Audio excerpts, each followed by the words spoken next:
What's up, men? Tonight we begin with the delightfully dysfunctional world of the historic Greek gods. A pantheon so powerful, so dramatic, and so emotionally volatile.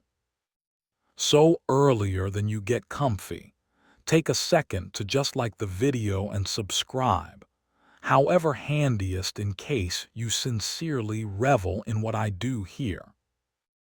And let me recognize inside the feedback in which you're tuning in from and what time it's far for you. It is always charming to peer who is joining us from around the arena. Now dim the lights. Perhaps turn on a fan for that smooth background hum. And allows into this night's journey together. Allows begin with the massive guy himself, Zeus, god of the sky, ruler of Olympus, and taking walks evidence that absolute electricity in reality fries your feel of obstacles. Zeus become the youngest son of Cronus and Rhea. His dad, like several remarkable fathers, had a dependency of swallowing his children entire to prevent them from overthrowing him. Romantic. Happily, Rhea saved baby Zeus by means of tricking Cronus with a rock and a blanket, which tells you loads about how closely this man paid attention. As soon as Zeus grew up, he let a divine rise up against Cronus, sliced open his father's stomach. Freud would have a disciplined day and freed his siblings, Poseidon, Hades, Hea, Hestia, and Data. Increase. The authentic, dysfunctional family became born.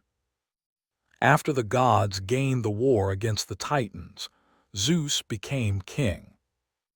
He dominated the heavens, managed thunder and lightning, and turned into an fee of cosmic order, justice, and oaths. In idea, that is.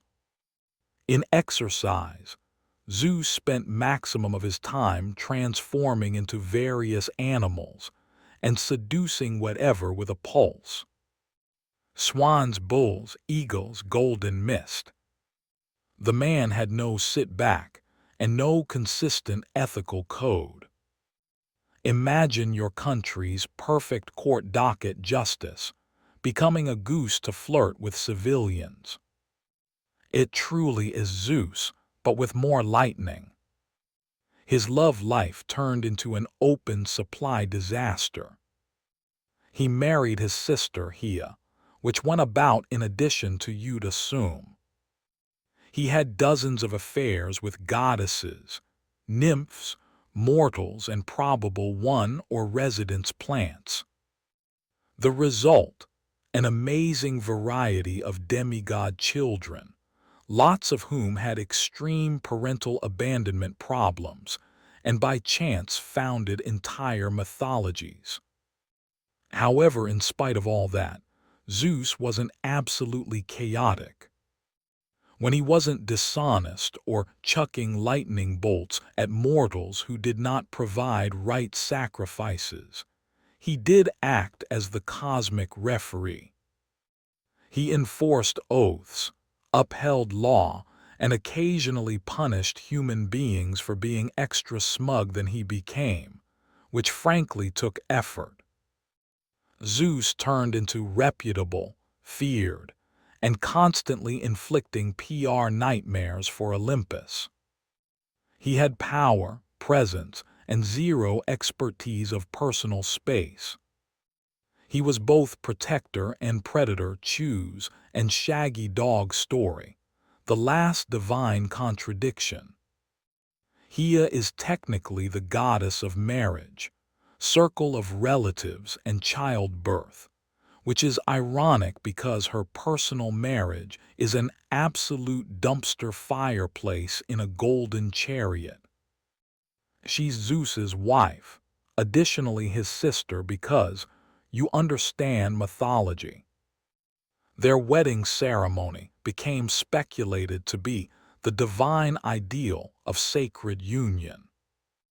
Instead, it was a centuries-long soap opera filled with infidelity, revenge, and a shocking quantity of people turned into animals or bushes or stone.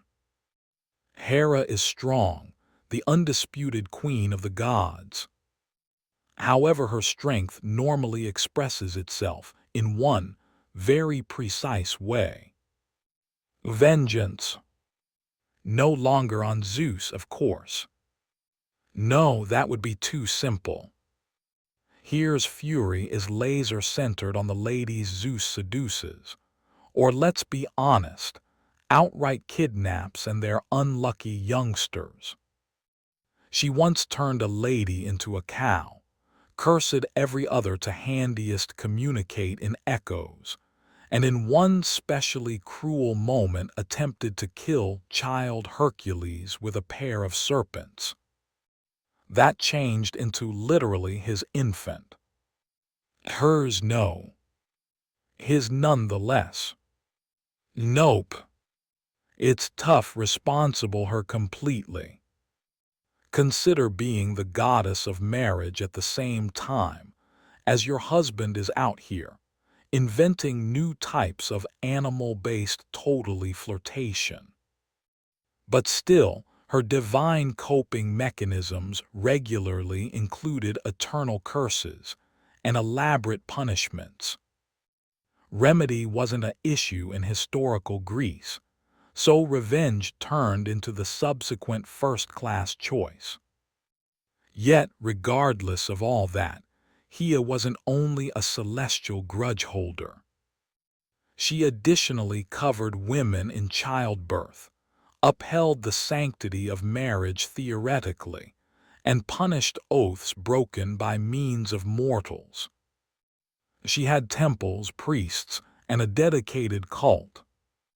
Following cities like Argos and Samos worshipped her as a primary pressure of divine order.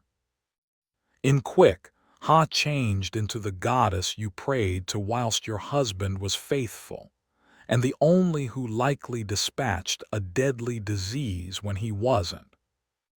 She's a fascinating paradox, the embodiment of female dignity and energy in a machine that constantly humiliated her.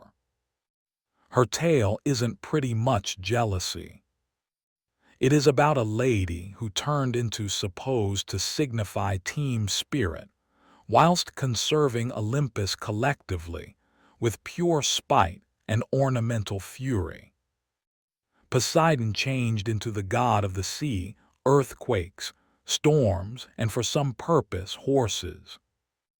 Because not anything says ocean god like a herd of galloping stallions. However, hello, mythology, he was one of the three major brothers. Zeus got the sky, Hades got the underworld, and Poseidon got everything wet, which ideal him simply great. He ruled over the big oceans, commanded sea creatures, each stunning and nightmarish, and wielded a large trident, no longer just a pointy fork, but a three-pronged divine rage stick able to leveling entire cities. Poseidon was revered and feared in same degree. Sailors prayed to him for secure passage. Fishermen made services. City builders asked his permission before setting anything too close to the shoreline, lest it grow to be beachfront belongings through accident. But permits be honest, Poseidon had troubles. Large crashing tidal, wave-sized emotional problems. He become the conventional, unpredictable uncle. From time to time beneficent, every so often devastating, constantly a bit salty. One moment he is creating islands, the following he is flooding your vegetation, because a person forgot to thank him at some point of a sacrificial goat rite. He once struck the floor so tough with his trident that he induced an earthquake, just due to the fact he lost a metropolis-nomming contest to Athena. Significantly, she gave Athens an olive tree. He supplied a saltwater spring. The human beings chose olives. He chose vengeance. That is Poseidon in a nutshell. He additionally had a rather complicated love existence. There have been nymphs, mortals, even one incident related to Medusa, which ended with her getting snake hair and a monster label, and him walking away without outcomes. Traditional. In spite of all that, Poseidon wasn't just a stormy brute.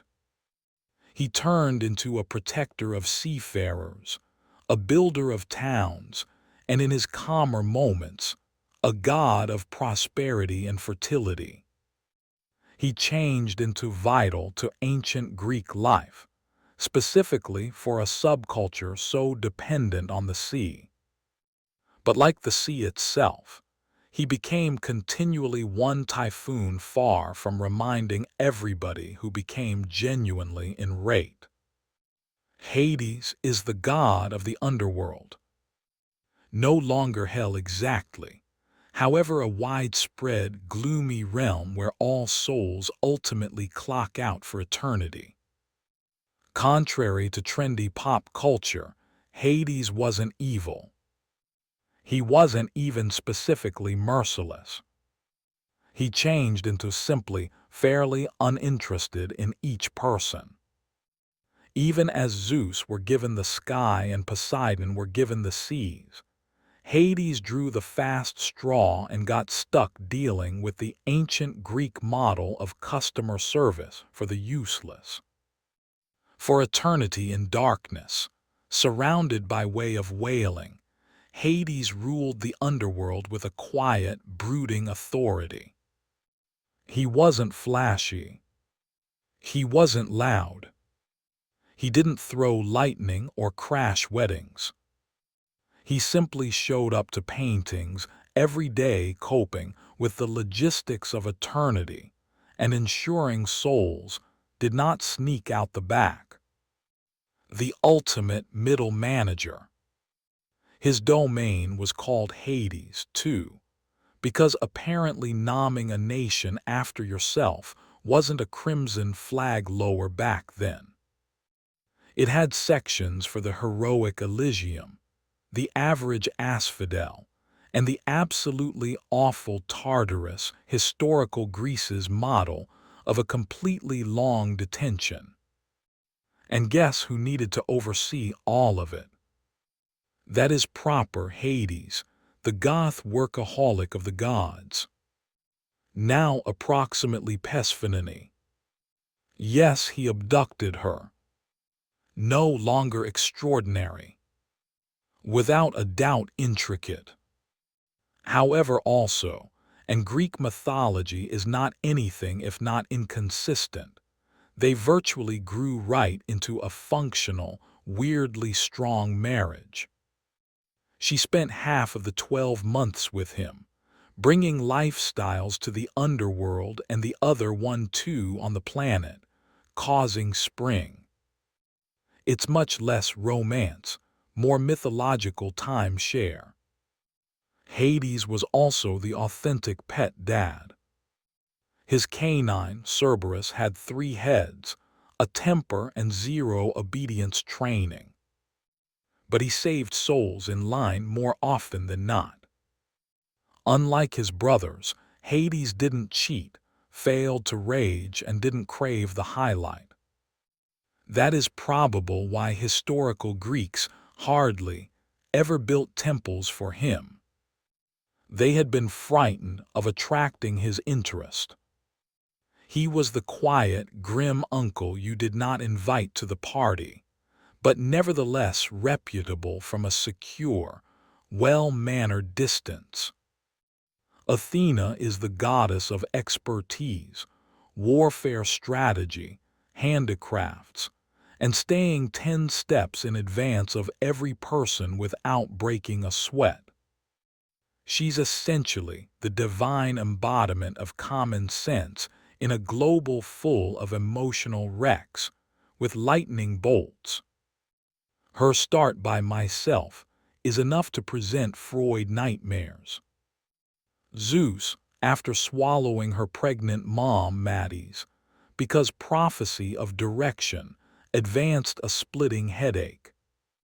Instead of aspirin, he were given a hammer to the cranium. And out popped Athena, fully grown, completely armored and fully unimpressed with absolutely everyone. From day one, Athena made it clean she changed into no longer right here for nonsense. Not like her war-happy brother, Ares, Athena viewed war like a chessboard, something to be analyzed, controlled, and won with minimal shouting and maximum efficiency. If Ares was a chaotic bar fight, Athena was a conflict room with spreadsheets. She's additionally the goddess of crafts, which may seem out of location till you recognize weaving in her hands was a battlefield. Just ask Arachne, a mortal who dared assignment Athena to a weaving contest. Arachne gained technically, but became a spider for being a touch too gifted. Ethical of the tale, be humble or experience your new life in the nook of a person's ceiling. Athena stayed out of romance totally. In contrast to the relaxation of Olympus, she failed to seduce mortals, marry her brother, or transform into questionable animals. She honestly had activities. Cities to shield, heroes to propose, owls to elevate. She guided Odysseus home, helped Perseus behead Medusa, and possibly edited the Iliad with a pink pen. Athena is the goddess you would want for your debate team, in your struggle council, or walking your startup. She would not scream. She does not scheme. She surely outsmarts usually. Ares changed into the Greek god of struggle, bloodshed, and punching first, thinking in no way. If Athena turned into struggle with a blueprint, Ares changed into struggle with a sledgehammer and terrible impulse manipulate. He represented the brutal raw chaos of conflict. The element where screaming men charged into each other, and nobody truly knew what become occurring, except that things have been on fire, and someone simply lost a helmet.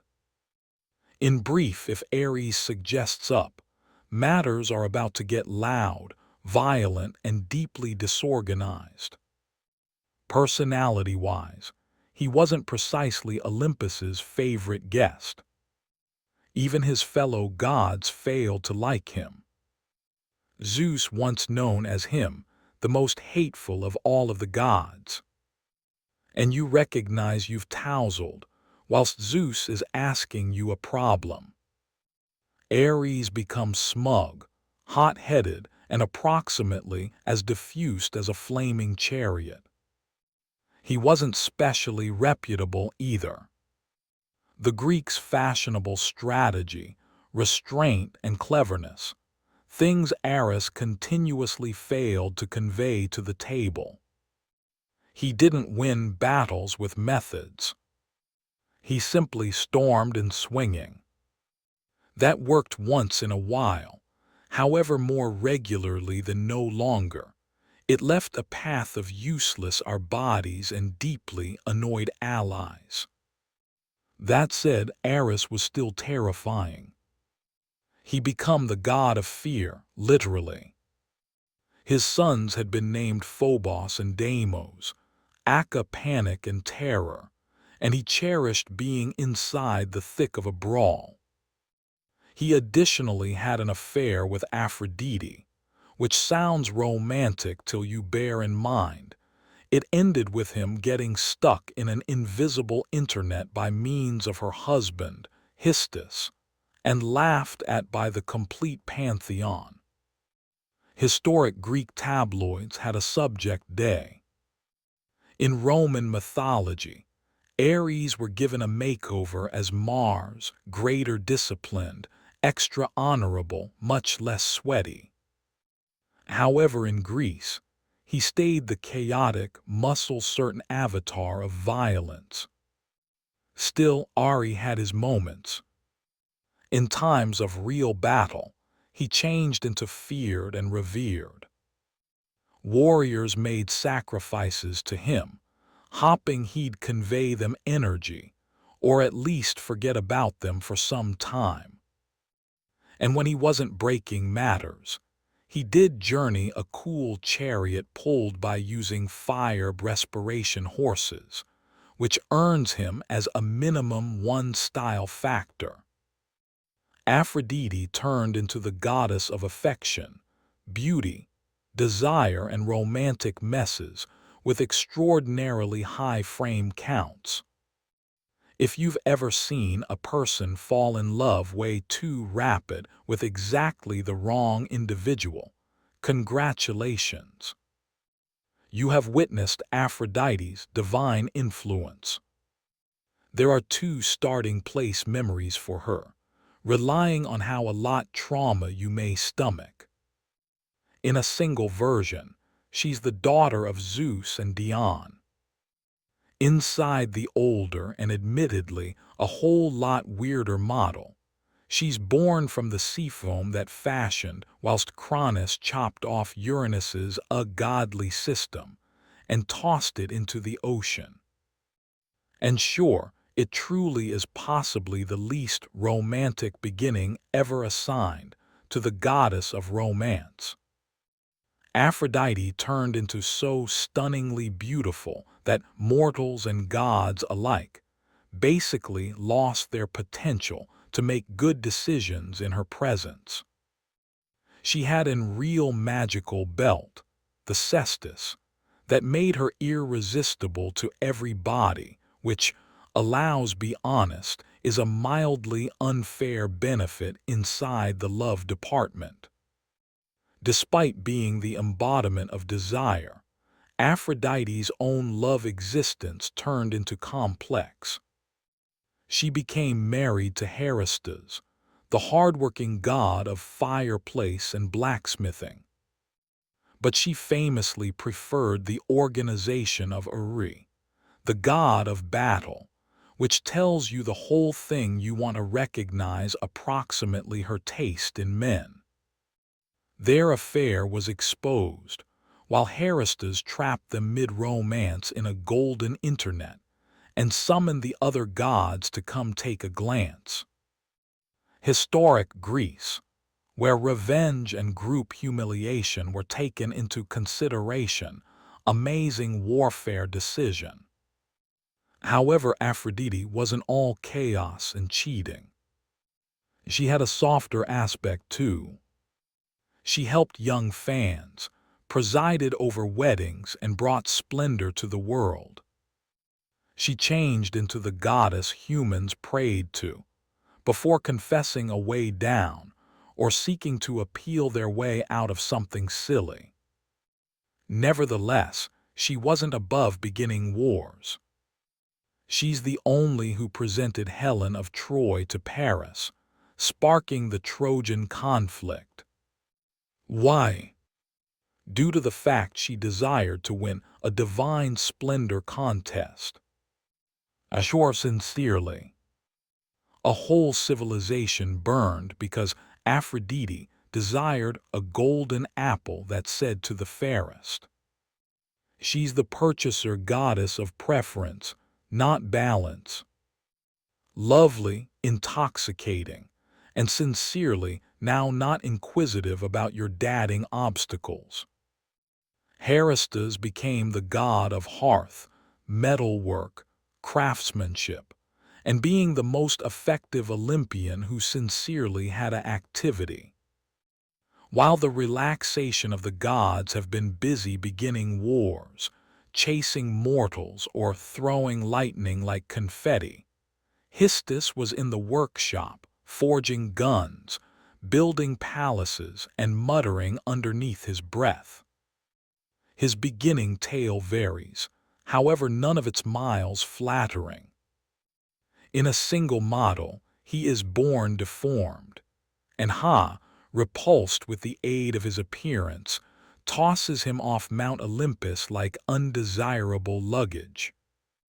In any other, Zeus does the tossing after a own family argument. Both manner, the person falls from heaven, lands difficult, and ends up with an everlasting limp, and in all likelihood a few abandonment problems the dimensions of Cree. Regardless of the rocky begin, Hissus receives again to Olympus, now not through forgiveness, however through leverage. He crafts Hea a mystical golden throne, which marvel traps her.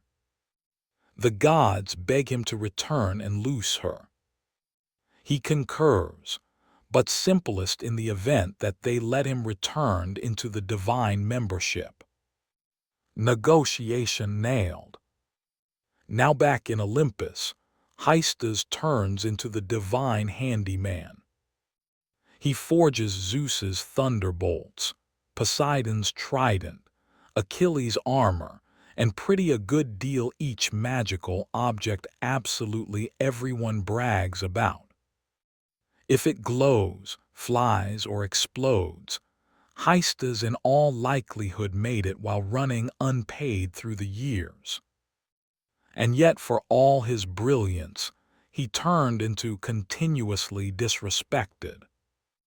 His wife Aphrodite, assigned not selected, famously cheated on him with Ares. His family emotionally, remote to put it kindly. His co-workers continuously breaking the stuff he just fixed. However, Histus in no way lashed out like Ares or schemed like Hea. His revenge become creative, stylish, passive, competitive. Even that net, he used to trap Aphrodite and Ares mid-affair. Artisan crafted and designed for maximum public humiliation. Realistic and poetic. He's now not glamorous. He would not sparkle. But he is the god who built Olympus.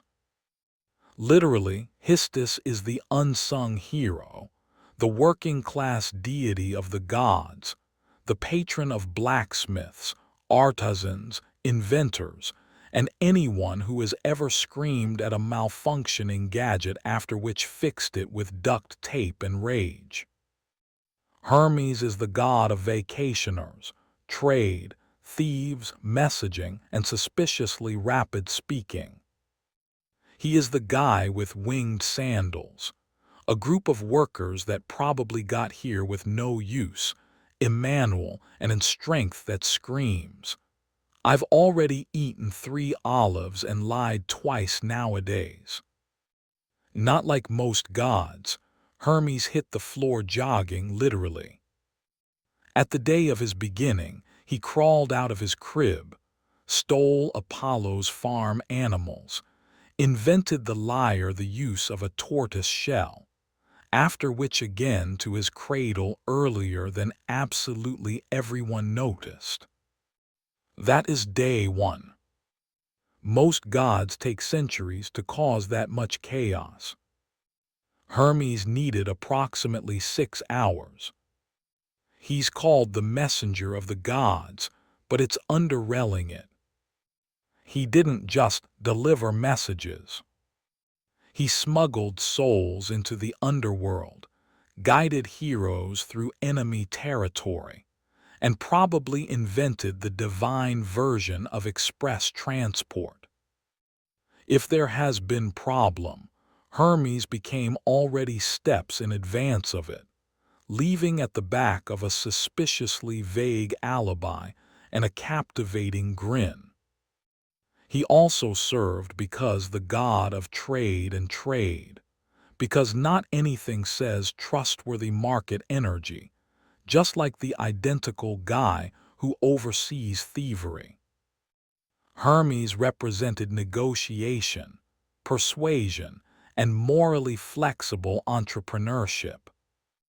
Basically, the patron saint of salesmen, vacationers, pickpockets, and everybody who has ever bartered at a flea marketplace. However, he wasn't only a captivating rogue. Hermes turned into dependable whilst it counted. He helped Odysseus outsmart Circe. He gave Perseus the equipment to behead Medusa. He even guided souls to the underworld with unexpected tenderness, proving that beneath all that mischief, he had an activity he took significantly. Hermes additionally had a signature accessory, the caduceus, a winged workforce with intertwined snakes. It's often pressured with the symbol of medicine. That's ironic thinking about Hermes's primary qualifications were velocity, lying, and professional boundary hopping. If Olympus had an IT department, Hermes will be the over-caffeinated tech guy who speaks in acronyms, solves your issues in 2 minutes, and then disappears to go optimize cloud capabilities, which may or won't contain stealing Zeus's wallet. He's clever, short, unreliable, and deeply adorable. The god of having things achieved, getting away with it, and not answering follow-up questions. Data is the goddess of the harvest, agriculture, grain, and giving lifestyles to the world, provided she's inside the temper. Whilst Data is glad, crops flourish, timber undergo fruit, and the sector blooms with abundance. Whilst she's upset, well, say what's up to wintry weather, famine, and popular withering unhappiness. She's one of the quieter Olympians. Would not throw thunderbolts, would not begin wars, does not flip humans into animals. However, do not mistake quiet for harmless. She can close down the planet's food deliver with one horrific temper, which, because it turns out she did. Enter Persephone, her loved daughter, the literal flower child of Olympus.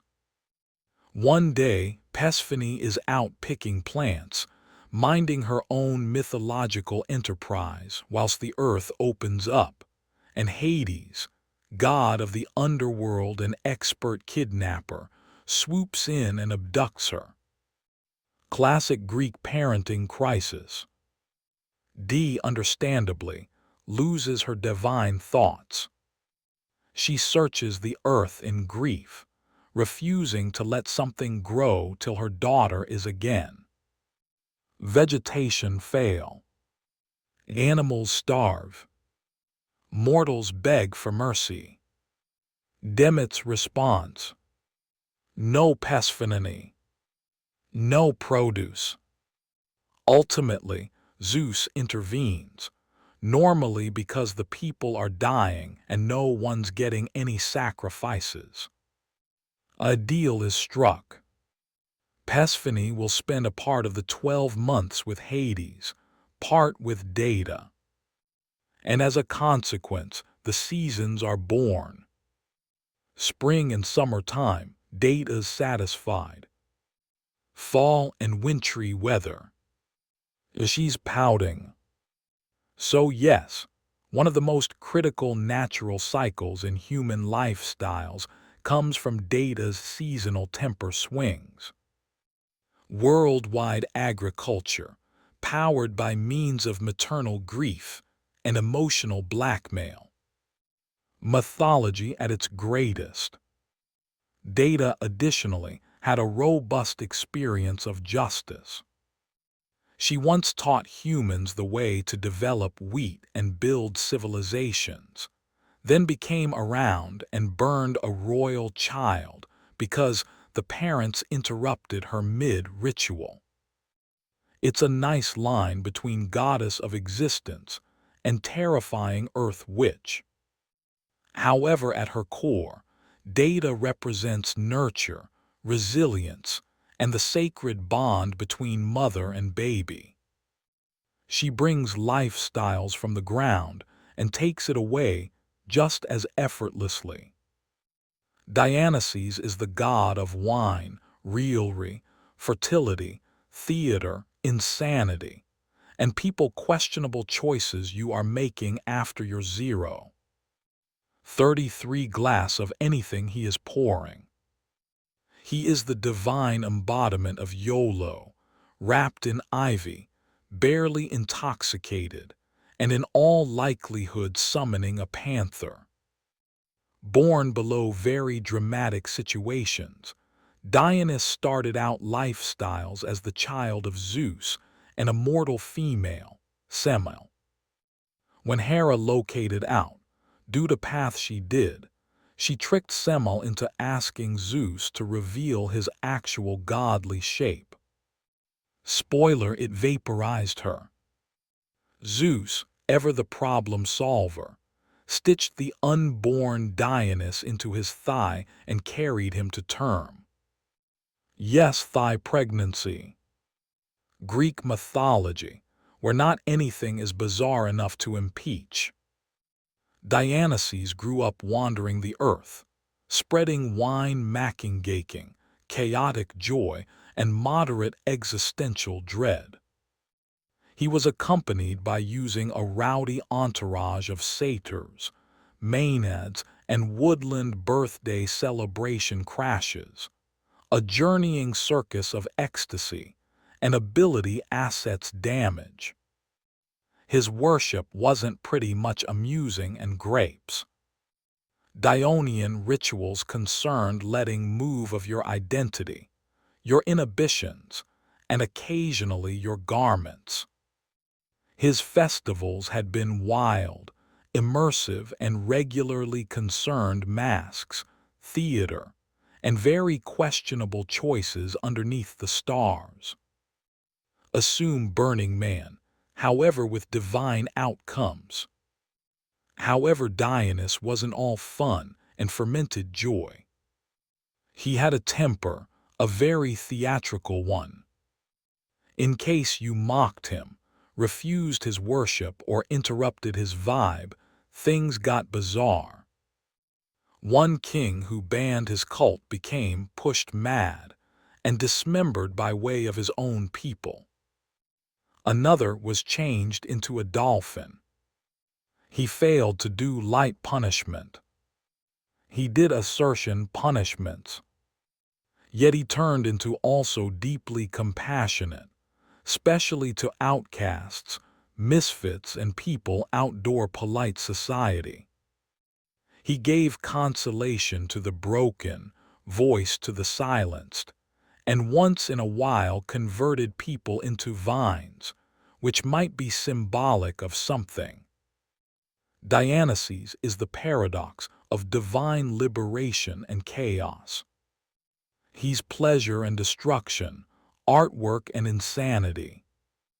The god who blesses you with creativity 1 second and has you dancing barefoot in a vineyard the next, wondering your existence picks. Artemis is the goddess of the quest, desolate tract, wild animals, and the moon. She's also the goddess of no, I can now not explain myself, and sure, that was a threat. Frequently depicted with a bow in a single hand and zero tolerance within the different, Artemis is one of the few Olympians who didn't need thunderbolts or love potions. She had precision, discipline, and a sea of divine wolves. Dual sister to Apollo, Artemis arrived in this global in traditional overachiever style. She helped supply her own brother rapidly after her own beginning. From that second forward, she changed into executed with guys. She swore off marriage, romance, and something remotely reminiscent of emotional vulnerability. Rather, she roamed forests, hunted stags, and surrounded herself with a loyal band of maiden fans who all shared her love for nature and disinterest in drama. Artemis is nice regarded for her purity, not in a Victorian fainting sofa manner, but extra within the contact me and that I turn you into a dear manner. Take motion as an instance, a hunter who accidentally stumbled upon her bathing. As opposed to lightly explained barriers, she transformed him right into a stag and permit his own puppies tear him aside. Message obtained. She changed into fiercely protecting, particularly of ladies and youngsters. Whilst many Olympian gods treated mortals like chess pieces or courting apps, Artemis acted as a divine guard for the vulnerable. She punished folks who disrespected sacred nature or harmed the harmless. And her vengeance changed into speedy, poetic, and normally deadly. As a moon goddess, she represented calm, readability, and thriller. She brought mild to the night and guided tourists through darkness, metaphorically and actually. If Apollo became the solar's blinding brilliance, Artemis changed into the moon's cold, focused stare. Less warmth, greater watchfulness. She wasn't flashy, however she didn't want to be. Artemis had presence. You did not venture her. You failed to flirt with her. You just hoped she wasn't aiming in your course. In cutting-edge terms, Artemis is the original impartial female. Fierce, unfastened, and completely uninterested in what you watched of her. She did not live in Olympus. She ran in the woods. Apollo is the god of the solar, track, prophecy, recovery, poetry, archery, and genuinely. At this point, simply count on he put his call on each process establishing on Mount Olympus. If the gods had related in, Apollo's profile could crash the website online. Twin brother of Artemis. Apollo is the brilliant, radiant poster toddler of Olympus. Golden hair, golden lyre, golden chariot. He is the purpose we've sunlight hours. In keeping with Greek fable, as he actually drove the solar throughout the sky each day in a flaming chariot. No strain if you're going for walks past due. However, below all that brilliance lies a lot of emotions. Apollo is dramatic. He's emotional. He is the guy who sings ballads after a breakup, after which curses the person who rejected him, actually. Ask Daphne.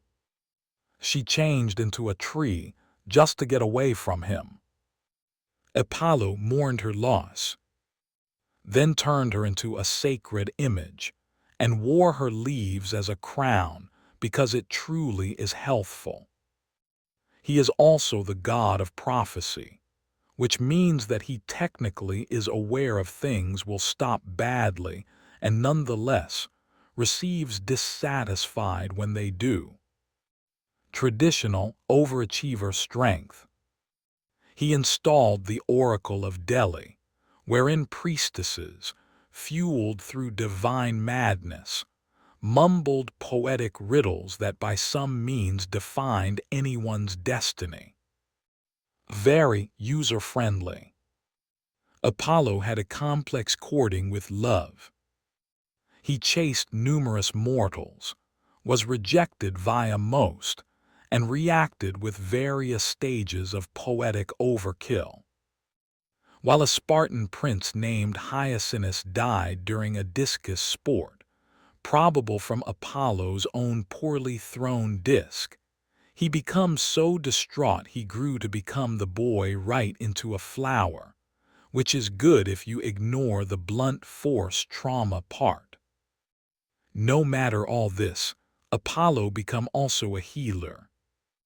His son, Asclepius, have become the god of medication, and Apollo himself may want to treatment plagues or reason them, relying on how angry he felt that day.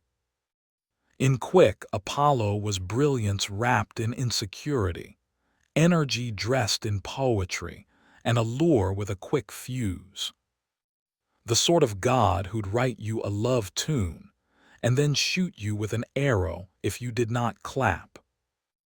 Hestia is the goddess of the fireplace, home, and domestic peace, which is historical Greek for the best Olympian who did not motive weekly global incidents.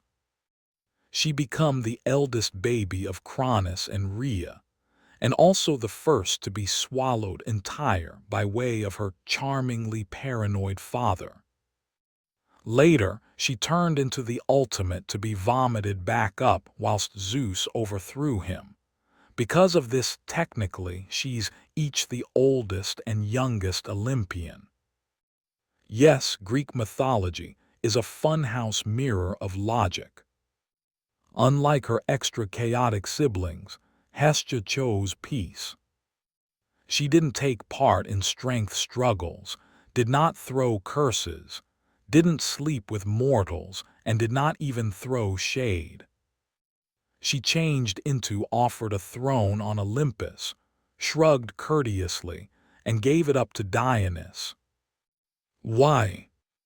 So she could have a tendency, the everlasting flame, and no longer get dragged into family drama.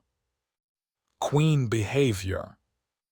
She presided over the fireplace, the center of each domestic, temple, and city. Any place there was a flame burning for warmth, meals, or ritual, Hestia was there in spirit. No temples in her call, no scandalous myths, just a quiet presence that made the entirety else work. The authentic historical past crucial. She turned into additionally the goddess of hospitality. In a global in which safe haven and meals meant survival, she represented the sacred obligation of caring for guests. Invoking her meant your fireplace could stay lit, your bread wouldn't burn, and hopefully your spouse and children would leave on time. And unlike maximum Olympians, she did not cross round turning human beings into animals, inanimate items, or ironic morality training. Hestia did not want revenge.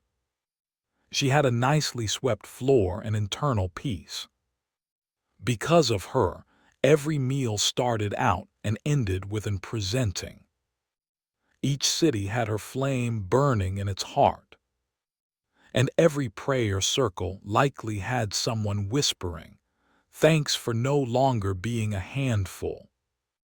If the gods were a dysfunctional office, Zeus will be the CEO with boundary issues, Athena the overqualified strategist, Dionys the HR violation, and Hestia will be the calm workplace manager retaining the coffee warm and the lights on at the same time, as all people else argued approximately whose temple caught fireplace.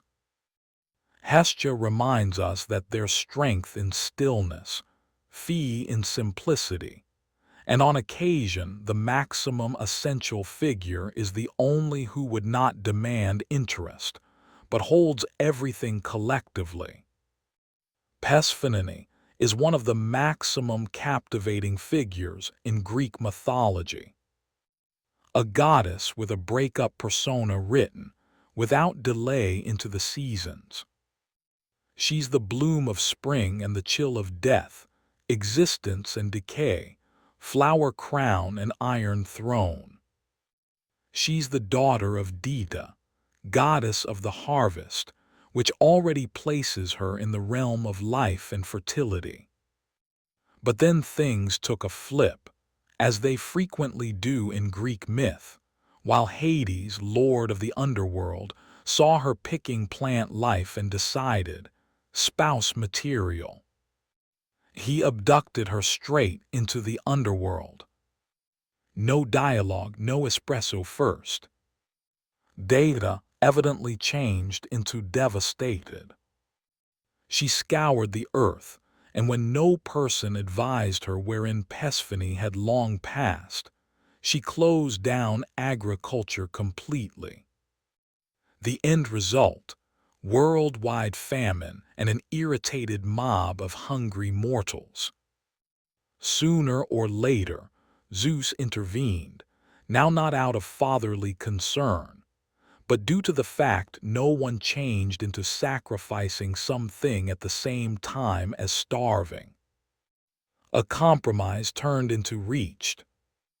Persephone may want to go back if she hadn't eaten whatever within the underworld, which of course she had. 6 pomegranate seeds, just enough to legally bind her to a part-time gig within the land of the lifeless. Consequently, began her dual role. 1-2 the year on the planet with Data, ushering in spring and summer, the opposite 1-2 with Hades within the underworld, giving us fall and wintry weather. The historical Greeks invented seasonal despair with a delusion. But right here's in which matters get interesting. Over the years, Persephone embraced her position as queen of the lifeless. She wasn't only an unhappy kidnapped flower female. She had become a ruler, calm, firm, and quietly effective. Mortals prayed to her for mercy, for secure passage, for knowledge, the balance between life and loss of life. She represents transformation, not just seasonal but emotional. The shift from innocence to power, from being taken to taking manipulate. Persephone is the goddess of duality. She walks through vegetation and bones with same grace. She's the motive flowers bloom and the cause they wilt. Before Psyche turned into even antique sufficient to recognize the word goddess, she was being compared to one.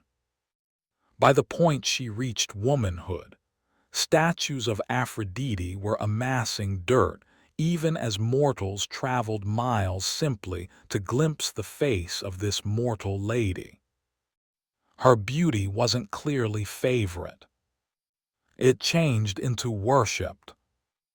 Entire crowds dealt with her as if she had been Aphrodite, reincarnated in flesh and bone. Humans whispered that she had to be divine, that no mortal female should look like this by using accident. However, for Psyche, all the reverence felt hollow. She walked through cities and villages like a phantom, cherished but untouched, celebrated but by myself. No one dared to approach her with real affection. Guys looked at her like a reciting painting, flawless, silent, untouchable. Even her family, although proud, grew uneasy. Her 2 sisters had married noble guys, all started households, and lived the sort of grounded, warm lives that Psyche herself craved. However, no suitor would dare to court a lady believed to be a rival of Aphrodite. And therein lay the danger. You spot, the gods weren't fond of competition, in particular Aphrodite. looking her temples develop silent, whilst mortals laid garlands at the feet of a trifling girl, made the goddess burn with divine rage. To her, Psyche wasn't a lovely infant. She became an insult carved into flesh. But Psyche knew none of this. She spent her days taking walks gardens on my own, talking to no one. She'd in no way felt a lover's touch, or heard a whispered vow within the dark.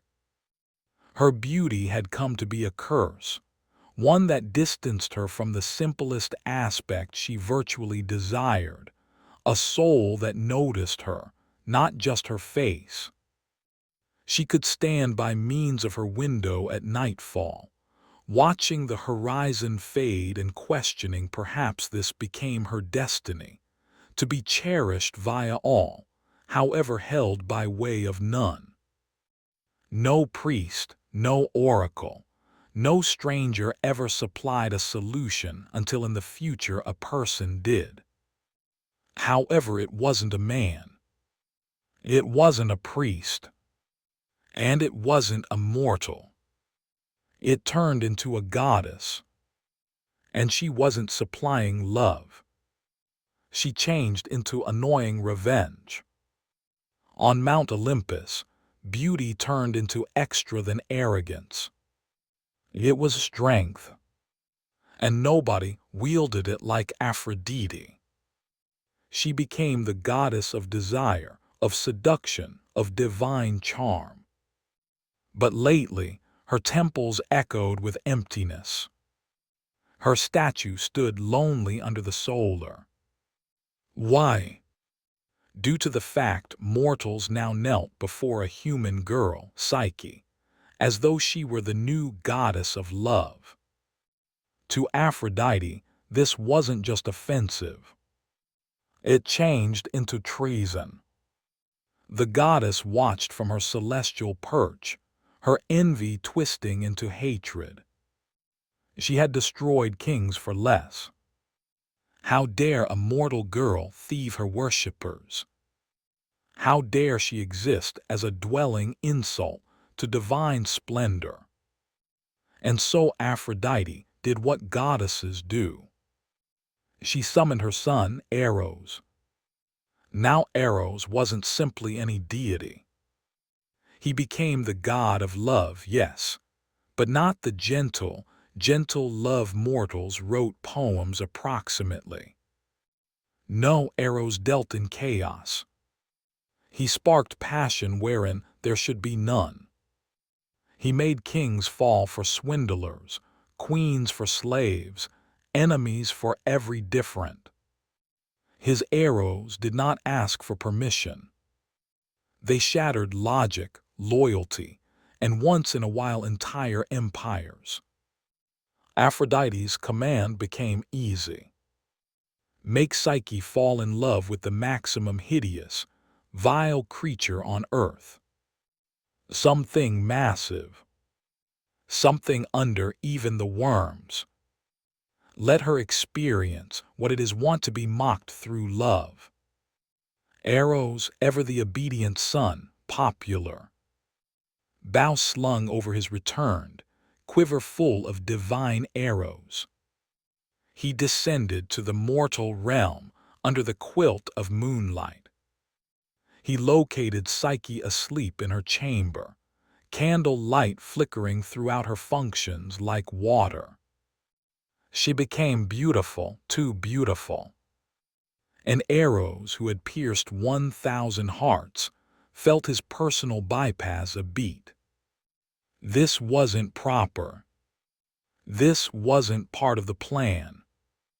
Nevertheless, he reached for his arrow. However, in his distraction, something went incorrect. His hand slipped.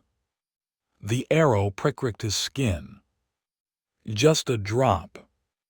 But it changed into enough. The god of affection had simply fallen victim to his own strength.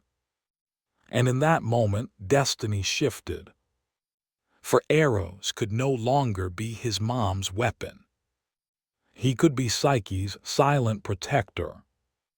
However, neither of them knew what rate the gods could demand for this forbidden affection. And Aphrodite could no longer forgive betrayal. O's vanished earlier than Psyche may want to stir from her sleep. The wound from his personal arrow still heat on his skin.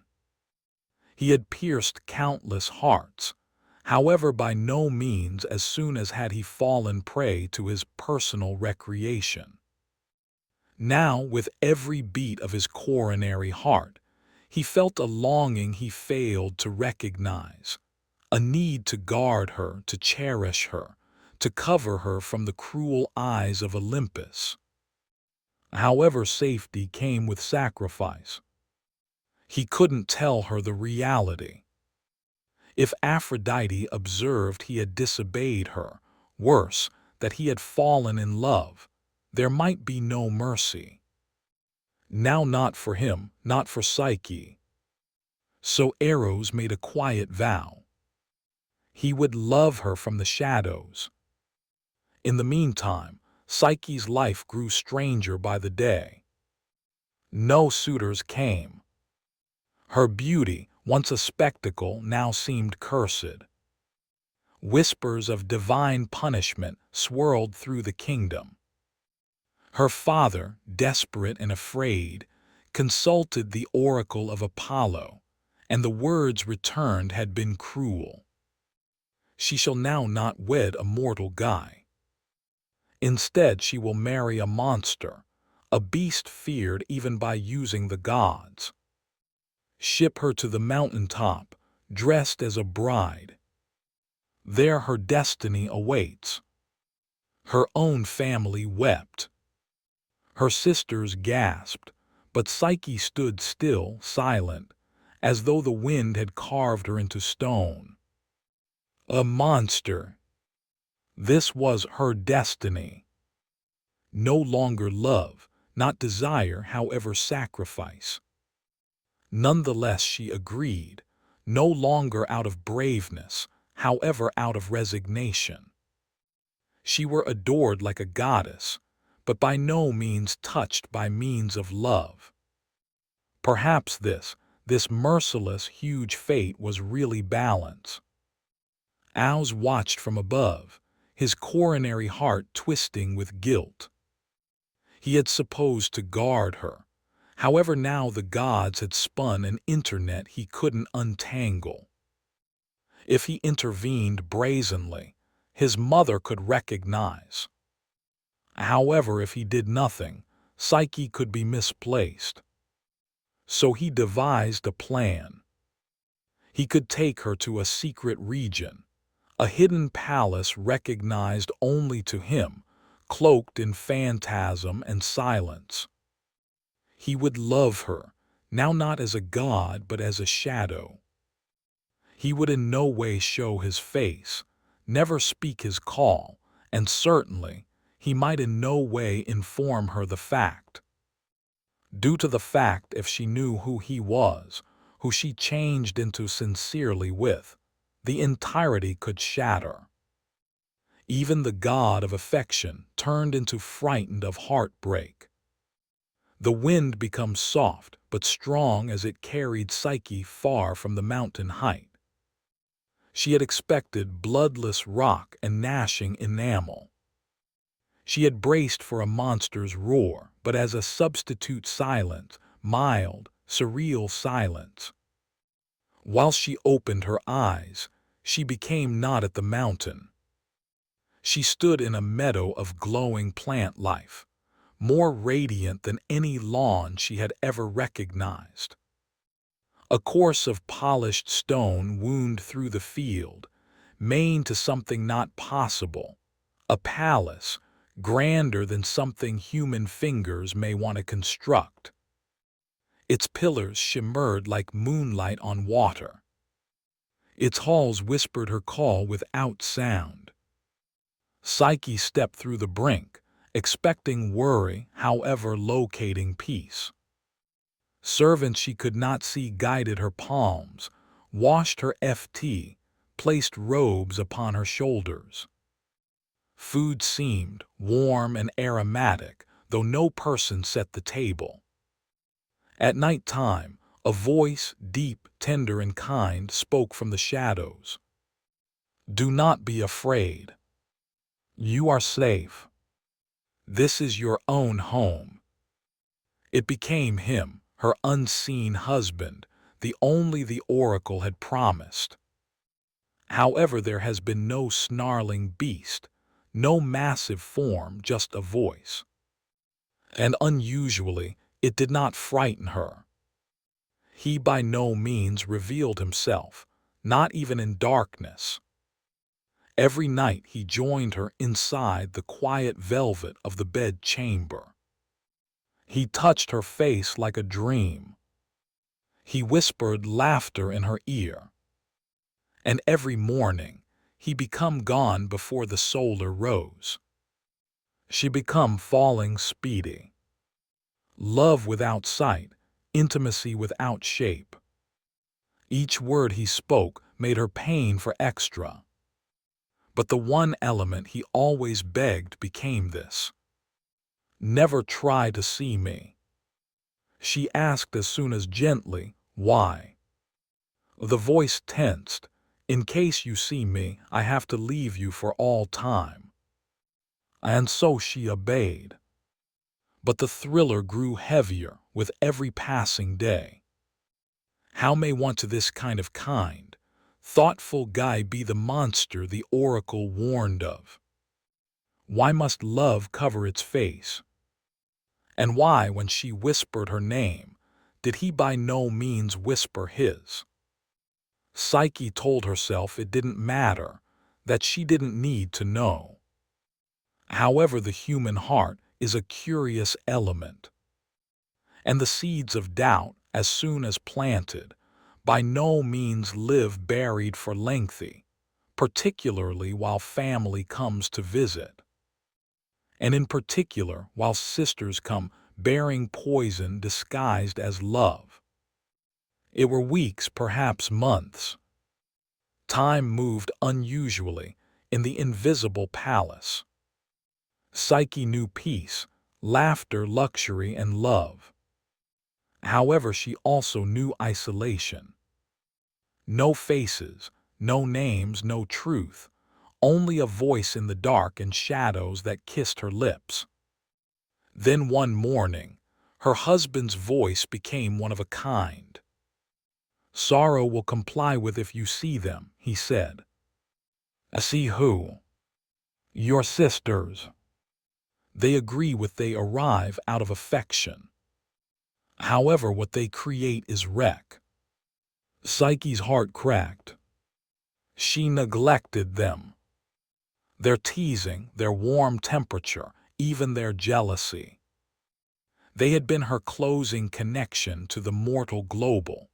To the girl, she was earlier than gods and palaces and mystery husbands. She pleaded, let me see them, please. Simply as soon as. Owls hesitated, but he should never deny her. He agreed with one warning. Do not let their words poison what we have. They'll try to get to the bottom of your belief. You should now not concentrate.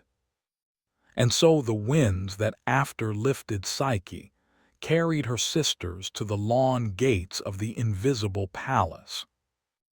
After they noticed her, they have been shocked.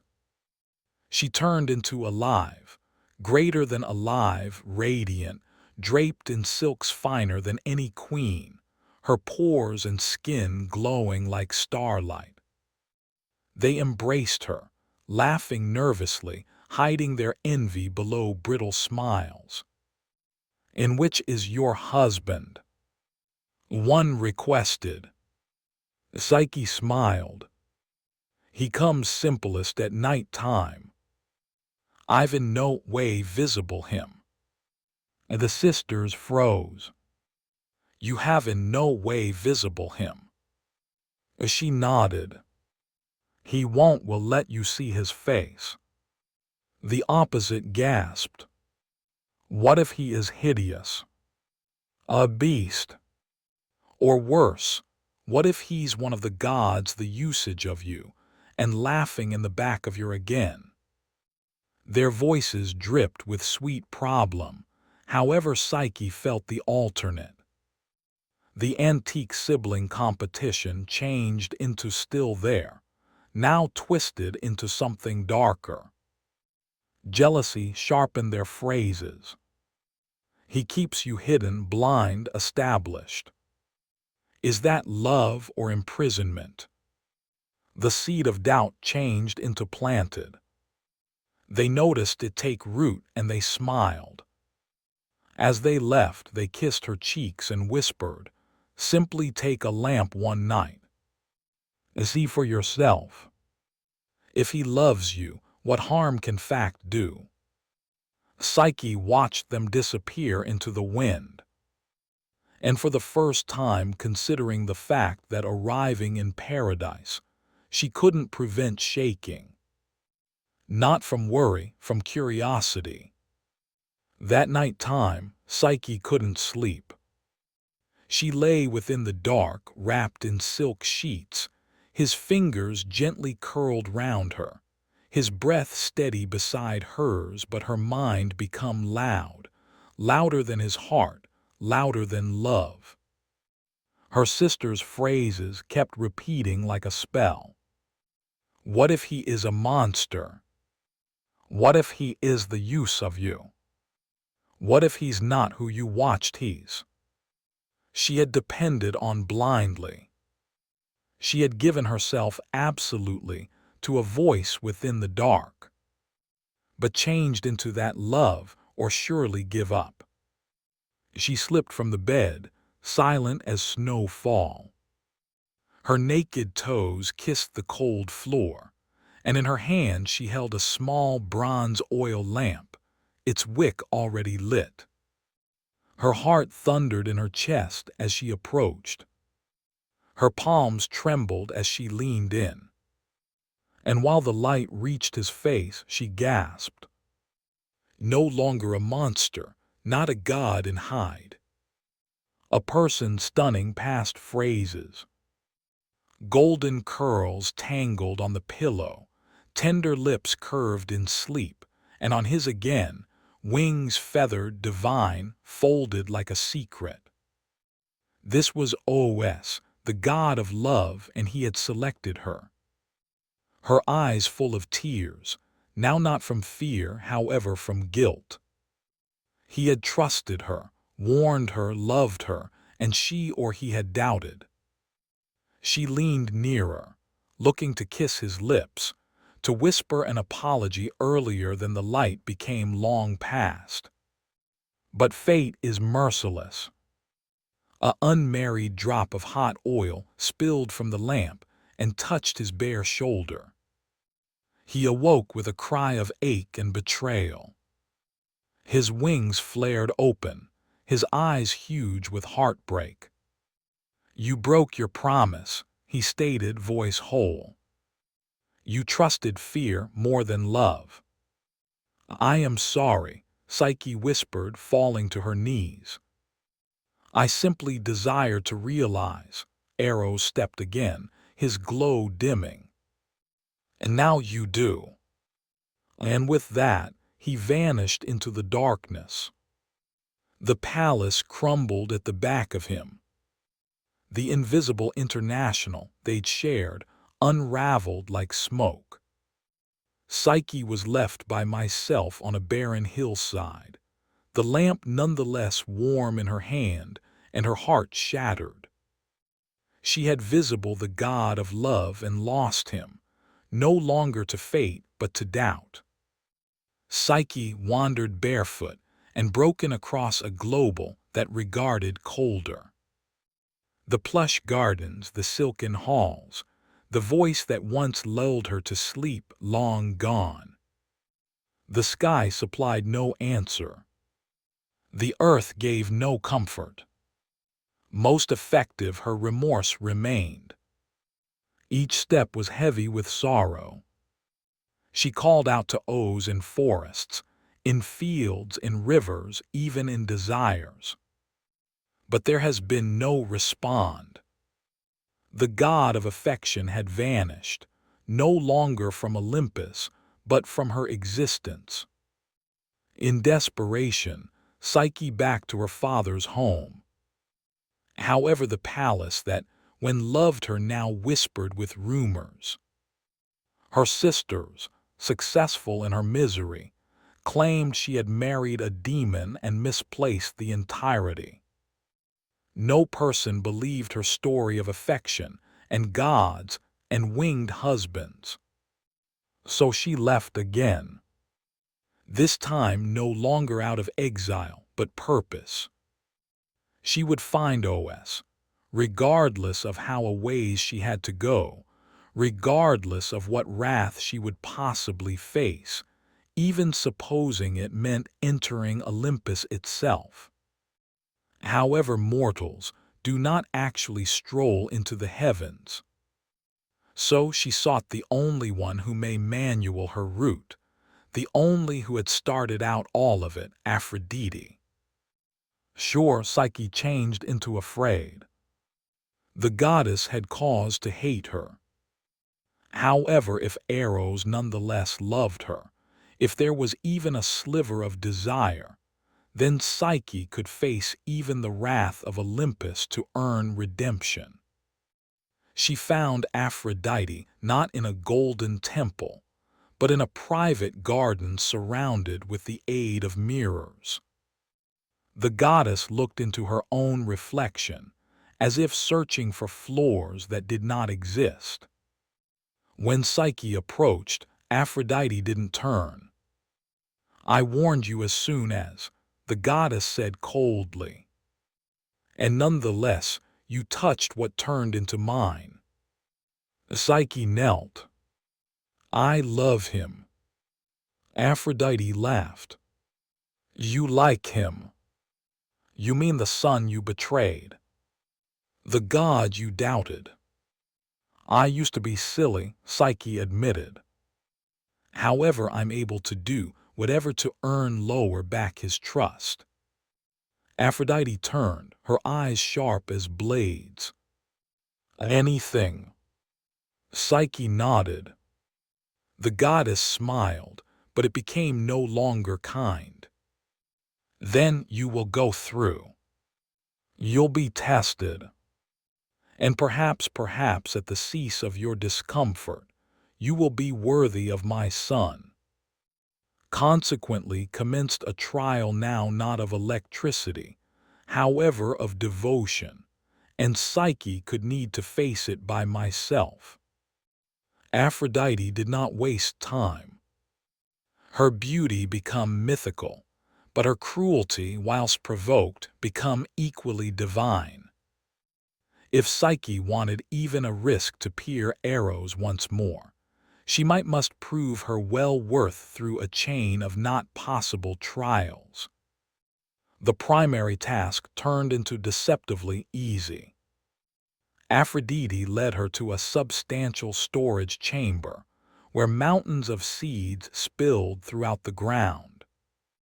Barley, millet, lentils, poppy, wheat, and beans all blended collectively into an indistinguishable chaos. By way of dusk, Aphrodite said with a yawn, "Separate them, every grain, every seed, into its proper pile. If you fail, you will never see my son again." Then she left, humming to herself. Psyche stared at the not possible mission. Even 1,000 palms wouldn't be enough to sort this sort of mess in an afternoon. She knelt beside and started, picking seed after seed, her palms shaking. Min's handed like hours. Her eyes blurred. She wasn't even a fraction of the manner through. But the gods are constantly looking. And so are their creatures. Unseen by way of Psyche, a line of ants were looking her toil. Now not simply any ants, these had been sacred to Data, goddess of the harvest. Possibly they pied the girl. Perhaps they had been moved through love. In a sudden flurry of motion, loads of tiny legs raced across the floor. The ants fashioned living rivers, dividing the seeds with shocking precision. In minutes, the chaos became order. Barley to one side, lentils to some other, millet in neat pyramids. It was like looking nature itself rewrite the legal guidelines of time. Whilst Aphrodite returned at nightfall, she was met no longer with failure but perfection. She narrowed her eyes. "You had help," she snapped. Psyche bowed her head. "I simplest did what I ought to." Aphrodite's lips twitched with something between anger and enjoyment. She hadn't anticipated the mortal lady to finish the assignment, lots much less with grace.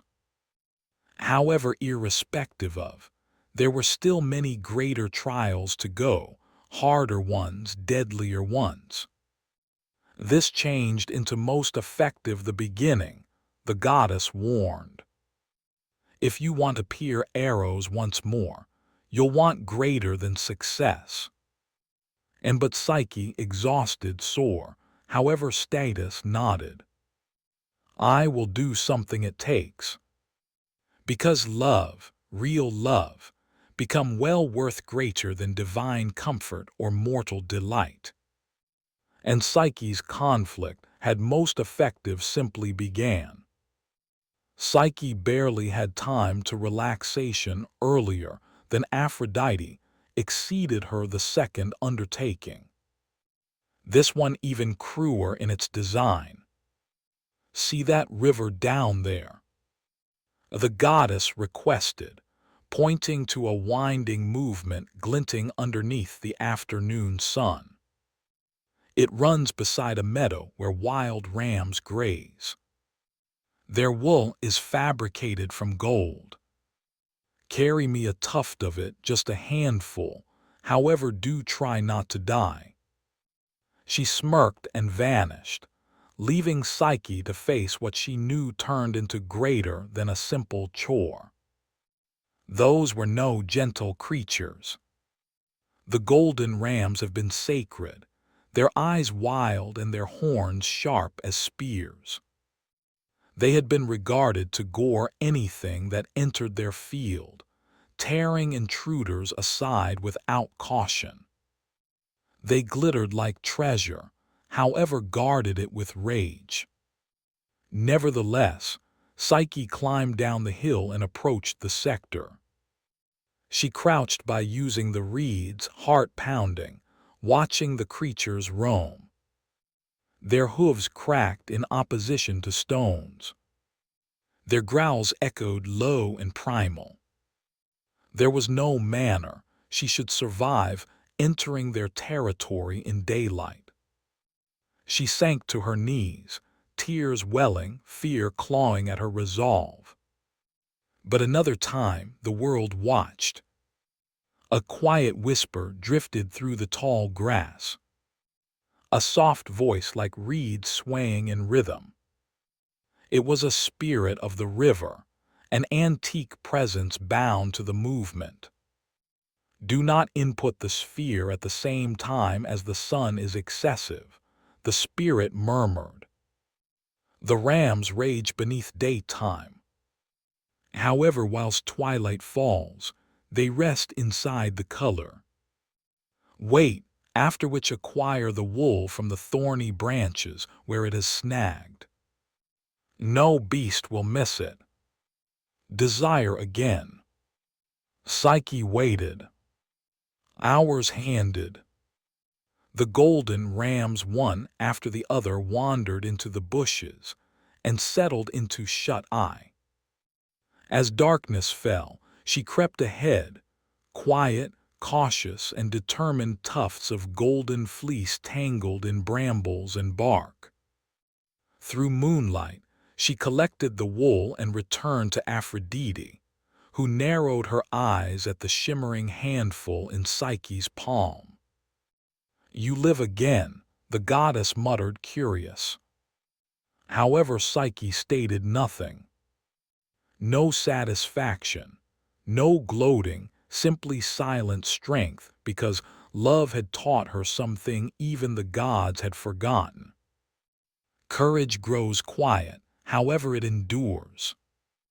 And though Aphrodite turned into not completed testing her, Psyche changed into a ways from completed combating. Aphrodite become developing pissed off. Psyche had survived duties supposed to overwhelm her, using nothing but dedication and a peculiar, unshakable success. The goddess's smile become long gone now, changed by means of bloodless calculation. And so for the 0:33 trial, she gave Psyche an errand that must have ended her story for good. "Fetch me water," she stated, no longer from a nicely, now not from a circulate but from the river Styx itself. Psyche palled. The Styx changed into no everyday river. It marked the boundary among the arena of the living and the dead. Its waters have been sacred, cursed, and deadly to the touch. Even the gods approached it with worry. Mortals did not survive its banks. They failed to even go back. Nonetheless, Psyche nodded. Her adventure led her to the brink of a cliff, so steep it regarded carved by means of the palms of Titans. Some distance below the river Styx churned like black glass, and from it rose vaporous curses and the cries of misplaced souls. Its contemporary failed to glide. It coiled like a living serpent. Worse nonetheless, guarding the river had been big-winged beings, centuries of the underworld. They swooped and screamed at something that moved, claws sharp sufficient to tear bone from flesh. There has been no way down, no path forward, no hope. She collapsed underneath a rock ledge, clutching the crystal vial Aphrodite had paradoxically surpassed her. "Just a sip," the goddess had said. "Enough to show you attempted." But then a shimmer. A high-pitched hum crammed the air, and from a crack within the stone emerged a tiny creature. An eagle large by way of foul requirements, regal and golden-eyed, sent by means of Zeus himself, the eagle of thunder and kings. Without a phrase, it took the vial from Psyche's hand, spread its wings, and soared down the lethal cliff. The centuries shrieked, however dared no longer attack, for even loss of life reputable Zeus's command. Inside moments, the eagle returned, placing the sealed vial packed with Styx's shimmering cursed waters into Psyche's trembling fingers. She didn't ask why Zeus helped her. Perhaps Ouz had as soon as helped him. Possibly even God's reputable love's staying power. While Psyche returned to Aphrodite, the goddess commonplaced the vial with stony silence. Psyche had exceeded once more, but the very last trial would take her wherein even gods fear to move. And not all love tales live on a journey into the underworld. Aphrodite's voice turned into chillier than the Styx itself. "On your very last mission," she said, "you will journey to the area of Hades. There you'll beg Queen Persephone for a container of her splendor. A gift, you see, for me. I am feeling quite worn these days." Your existence exhausts me. It changed into a death sentence. Even the boldest mortals avoided the underworld. The dwelling did now not enter Hades' realm and go back. However, Psyche now not hesitated. If the path to As lay through darkness, then darkness might no longer prevent her. Guided through whispers from sympathetic voices, some say Demeter, others say invisible demons of kindness, she discovered a hidden entrance, a cave that pierced the sector's surface like a forgotten scar. She added with her coins for Corinne the ferryman and barley cakes for Siberuz, the three-headed hound. Every step deeper drained the warmth from her bones. The air became thick, now not with smoke, however silence. The souls she handed drifted like memories, thin, whole, and unreachable. At the river Erin, Corinne commonplace her charge and rode her through none the less waters stained with forgotten grief. Whilst Cerberus regarded, snarling at the brink of Persephonè's palace, she fed him the cakes. He quieted, licking his blood-stained jaws. Interior, Persephone sat serene on her obsidian throne, eyes like polished garnets. "You come back for beauty," the queen stated, no longer unkindly. "But at what price?" "I do now not need it for myself," Psyche spoke back. "I should deliver it to Aphrodite." Persephone nodded. Possibly she, too, understood the madness of affection. She passed Psyche a small sealed field, undeniable, unmarked, and but unbearably heavy. "Do no longer open it," the queen warned. "It isn't supposed for your eyes." Psyche thanked her and became to go away. The journey back turned into quiet, however heavier now with temptation. The field pulsed in her palms. Sincerely, just a top could not hurt. She informed herself no, time and again. However, doubt like before crept in.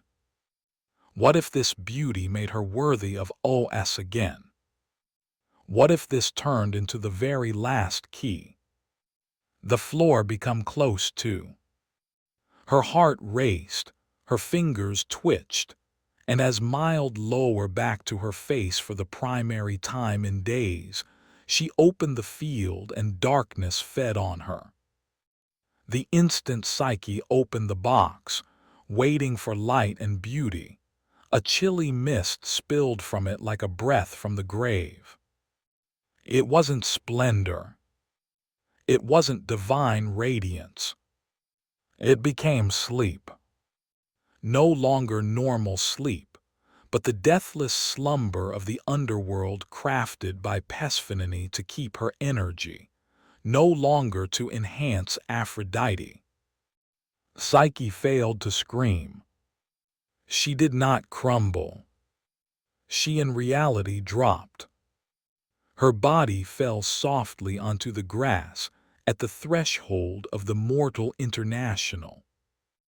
The sealed field beside her, her limbs frozen, her breath silenced. She wasn't dead, but neither was she alive. Stuck in an everlasting pause, her heart stilled by her own curiosity. And that were the end of Psyche. But love has a way of surviving even dying. A ways away in Olympus, OS had not forgotten her. His wounds had healed, however his coronary heart had now not. He had stored away at his mom's command, affected by visions of Psyche toiling through not possible trials. And whilst he heard she had entered the underworld, he knew she had accomplished it for him. Defying Aphrodite, braving death all for love. That became no mortal girl. That changed into a queen. Oz defied his mom, bursting from Olympus in a blaze of wings and gold. He raced via the skis, the clouds splitting at his heels, till he discovered her motionless, silent, mendacity like a marble statue kissed with the aid of the dusk. He fell to his knees beside her, and he wept, now not tears of sorrow, but of rage, of regret, of affection too huge for words. He lifted the box lightly and sealed it close. Then, without hesitation, he leaned down and kissed her lips. Now not a mystical kiss, not a spell, just a kiss, a promise, a reminiscence, a plea, and her eyes fluttered open. Psyche gasped, the sleep lifting like fog. Her hands reached for him earlier than she ought to even speak. Arrows, she breathed. You got here returned, he whispered. I by no means stopped loving you. He held her tighter than ever before. And in that moment, all the gods who had watched, a few amused, a few angered, subsequently understood. Even the god of love had met his fit. Their reunion shook Olympus. Os, the god of affection, had defied his mother. Psyche, immortal, had defied demise.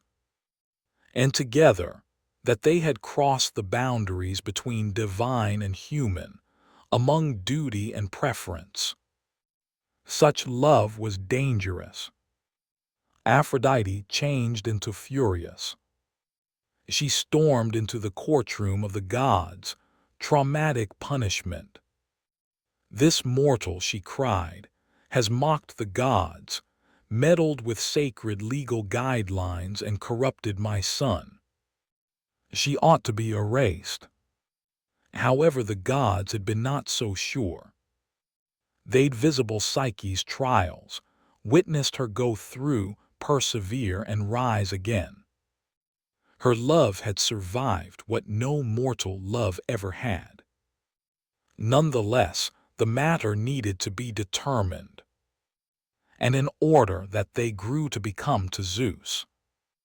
The king of the gods sat silent on his throne, lightning in a single hand, fate inside the different. He had watched it all, from Psyche's fall to her rise, from her doubt to her devotion. At final he spoke. Their strength, Zeus said, in a love that endures. Aphrodite opened her mouth to protest, but he raised a hand. You've got tested her. She has handed more than any mortal I have ever seen. She isn't always unworthy of Olympus. She is evidence that even mortals can love like gods.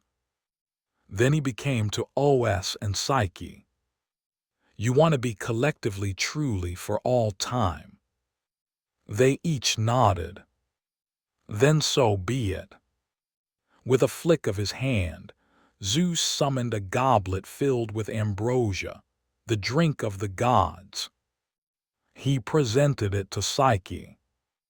Drink, and you may now not be mortal. Your heart will beat with eternity. Your soul will stay amongst us. But your trials will not be erased. You will bring them, as we all bring the stories that form us. Psyche took the goblet. Her hands did not tremble. As she drank, warm temperature unfolded through her, now not burning but blooming. Her senses accelerated. Her heartbeat slowed, then deepened like a bell tolling throughout centuries. And much like that, she became divine. No longer mortal, no longer less. Os took her hand, and in the front of all Olympus they were declared husband and spouse. Love, for once, had now not ended in tragedy. It had been topped. The moment Psyche drank the ambrosia, the transformation turned into entire. Not just in body, however in spirit. Her pores and skin shimmered with divine radiance. Her eyes now holding galaxies as opposed to tears. The gods who once scoffed at her mortal blood now watched in awe. For the first time in Olympus's lengthy memory, a mortal had earned her area among them, no longer by bloodline, but through devotion. She become not Psyche the female or Psyche the stunning. She become now Psyche the immortal, a goddess in her personal proper. Even Aphrodite, who had once cursed her, could not deny what stood earlier than her. A girl who had faced loss of life, temptation, betrayal, and isolation, and still selected love over satisfaction. Nonetheless, the goddess of love wasn't quick to forgive. But Eros, ever his mother's son, and but fiercely Psyche's husband, improved. "She isn't any rival for your beauty, Mom," he stated gently. "She is something else totally, the soul that knows love." And in that moment, the anxiety melted. No longer absolutely, however, enough. Aphrodite's silence changed into her surrender. Zeus proclaimed her goddess of the soul. Psyche, whose very call in Greek supposed each soul and breath of life. Her trials had shaped her not into a statue of perfection, however into the embodiment of what love endures. A first-rate banquet become held on Olympus.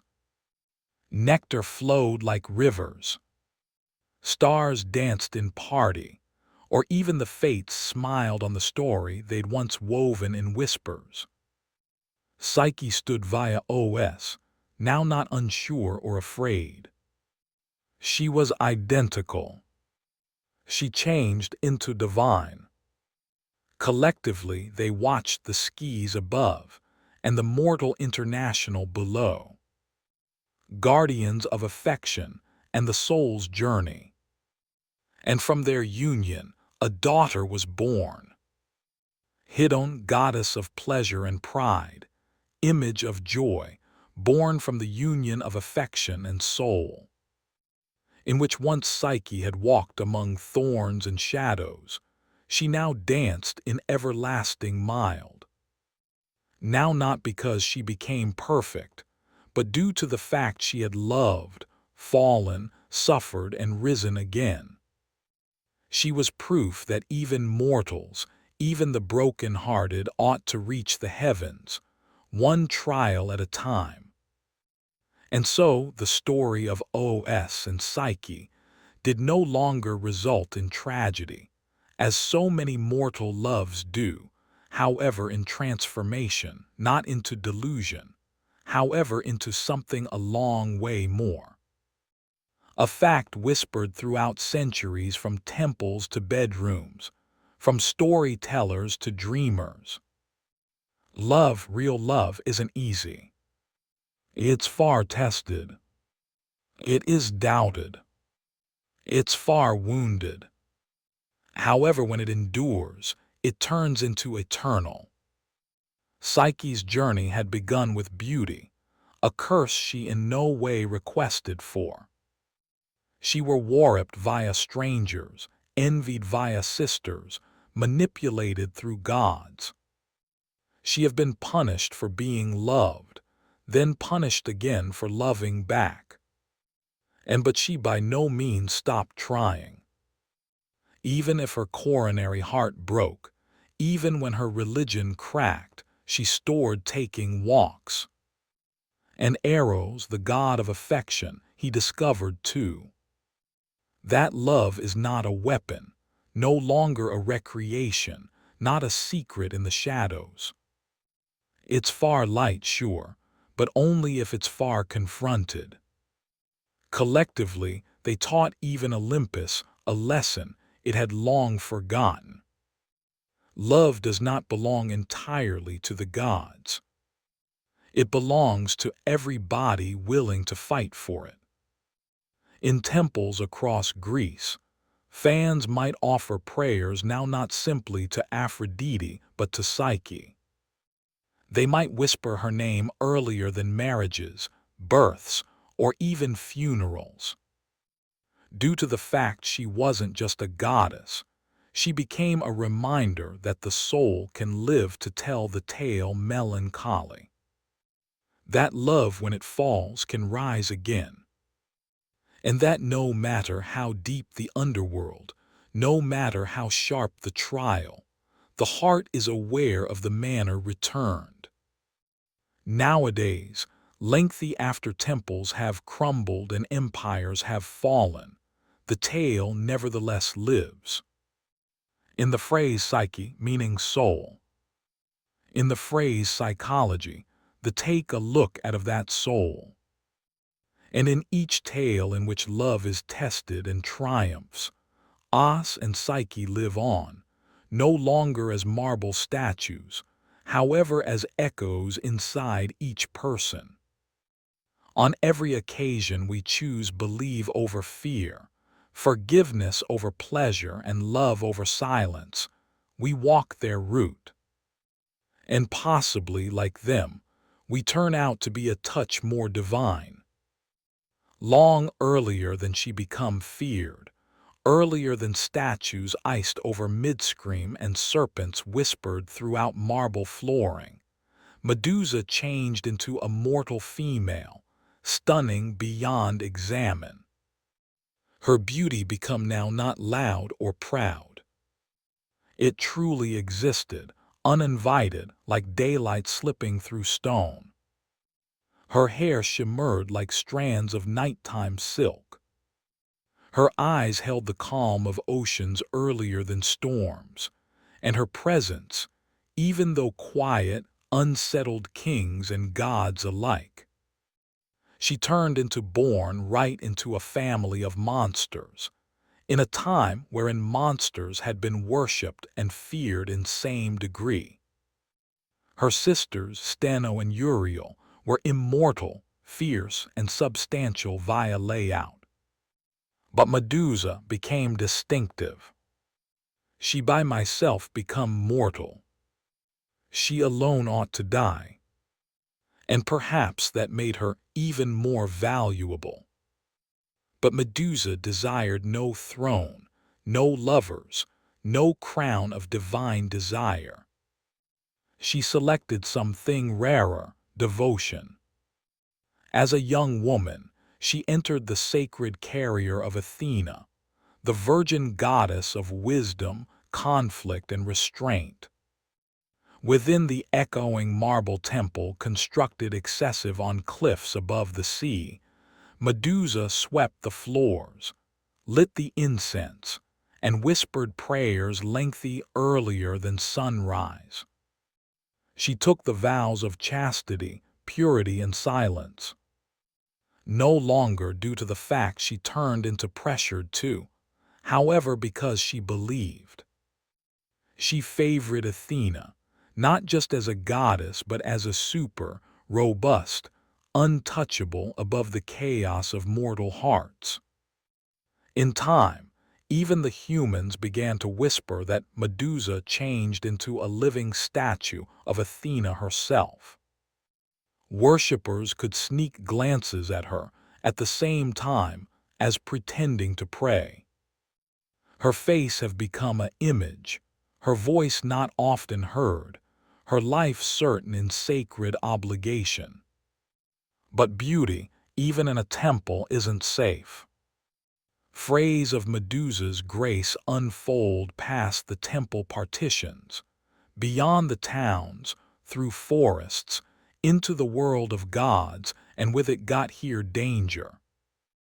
For in Olympus, choice frequently wore a divine face, and the line between admiration and possession became razor skinny. One god mainly took observe, not a god of expertise, now not a god of restraint, but a god of seas, storms, and appetites. And whilst Medusa saved her vows, fate had already began to curl. Because within the realm of gods, even purity may be punished. And soon, Medusa's sanctuary would turn out to be her jail. A long way below the crashing waves and coral palaces of the deep, Poseidon dominated the seas with delight, fury, and a starvation that changed into never absolutely satisfied. He had tamed monsters, birthed storms, and claimed goddesses. But his eye now turned to something a ways less divine. A mortal Medusa. Her splendor had reached even the ears of Olympus. However, it was her stillness, her area, her untouchable grace that obsessed him. She belonged to no man, no god, no mortal king. She had chosen an existence of devotion, one that located her a long way from desire. And perhaps that was what tempted Poseidon maximum. The more she prayed, the more he watched. And one night time, whilst the tide became excessive, and the temple changed into empty, Poseidon rose from the ocean. He did now not knock. Gods hardly ever ask permission. He entered Athena's sacred temple, as water pooled below his toes. A trail of cedar soaking the marble floor. Medusa, on my own and unsuspecting, grew to become most effective to discover the ocean god looming within the shadows, his trident left behind, however his starvation very much gift. She called out to Athena, but her cries echoed unanswered. She ran, but temples built for worship have been not made for getaway. And there, beneath the bloodless stone gaze of Athena's statue, Poseidon defiled what was sacred. It become not a seduction. It become a violation. Whilst it become over, Poseidon vanished, leaving not anything but salt and silence in the back of. Medusa, broken, curled beneath her goddess's image, awaiting justice for consolation for something divine. But gods are not always just. Whilst Athena again to her temple and noticed the desecration, her fury was absolute. However, no longer at Poseidon, at Medusa. Whether or not out of pleasure, denial, or divine regulation, Athena blamed her priestess for allowing the temple to be defiled. Whether she saw Medusa as complicit or virtually inconvenient did not be counted. The purity of her sanctuary were damaged. And so the goddess of understanding handed judgment no longer at the god who had violated, however, on the mortal who have been violated. Due to the fact, even in delusion, power protects itself. And Medusa, once a symbol of sacred beauty, could now be converted right into a warning no person may want to ignore. The temple floor became still stained with cedar when Athena returned. The incense had lengthy burned out. The silence changed into heavy, and at its middle, Medusa knelt in disgrace, her head bowed underneath the unblinking gaze of her goddess. However, Athena's eyes were not filled with pity. They burned with fury. For her temple, her sanctuary of motive, area, and virgin purity were defiled. And although Poseidon had violated sacred floor, it was Medusa who bore the blame. To Athena, there can be no forgiveness. Gods in no way apologized, and temples by no means forgot. The punishment needed to be symbolic, everlasting. She stepped down from her statue's pedestal and stood over Medusa, who trembled, confused, expecting mercy from the very goddess she had worshipped for years. However, mercy was no longer given. Rather, Athena's voice echoed like thunder between marble walls. "You have delivered disgrace into my residence. Permit the arena see what becomes of splendor that invites destruction." With an unmarried gesture, she reached down and touched Medusa's forehead. The transformation was immediate. Golden hair became to writhing serpents, their hissing a merciless mimicry of whispered prayers. Her skin lost its warmth. Her gaze became a weapon. Her eyes, as soon as gentle with sorrow, now held a terrible power.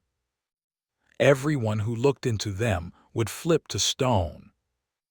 No longer enemies, now not invaders, absolutely everyone. It became now not a punishment of safety. It turned into isolation, a curse disguised as defense. Medusa cried out, her voice no longer human. Her tears, once salt water, now dried before falling. Her breath have become nonetheless. Her mirrored image shattered mirrors. And worst of all, she could now not look at any other soul without destroying it. Athena did not weep. She did no longer shy away. She truly watched as her priestess, once beautiful and devout, have become something else completely, a monster. The temple doorways closed in the back of Medusa as she fled into exile, her cries echoing via the hills. No domestic, no temple, no sisters, no prayers, just stone trails in her wake.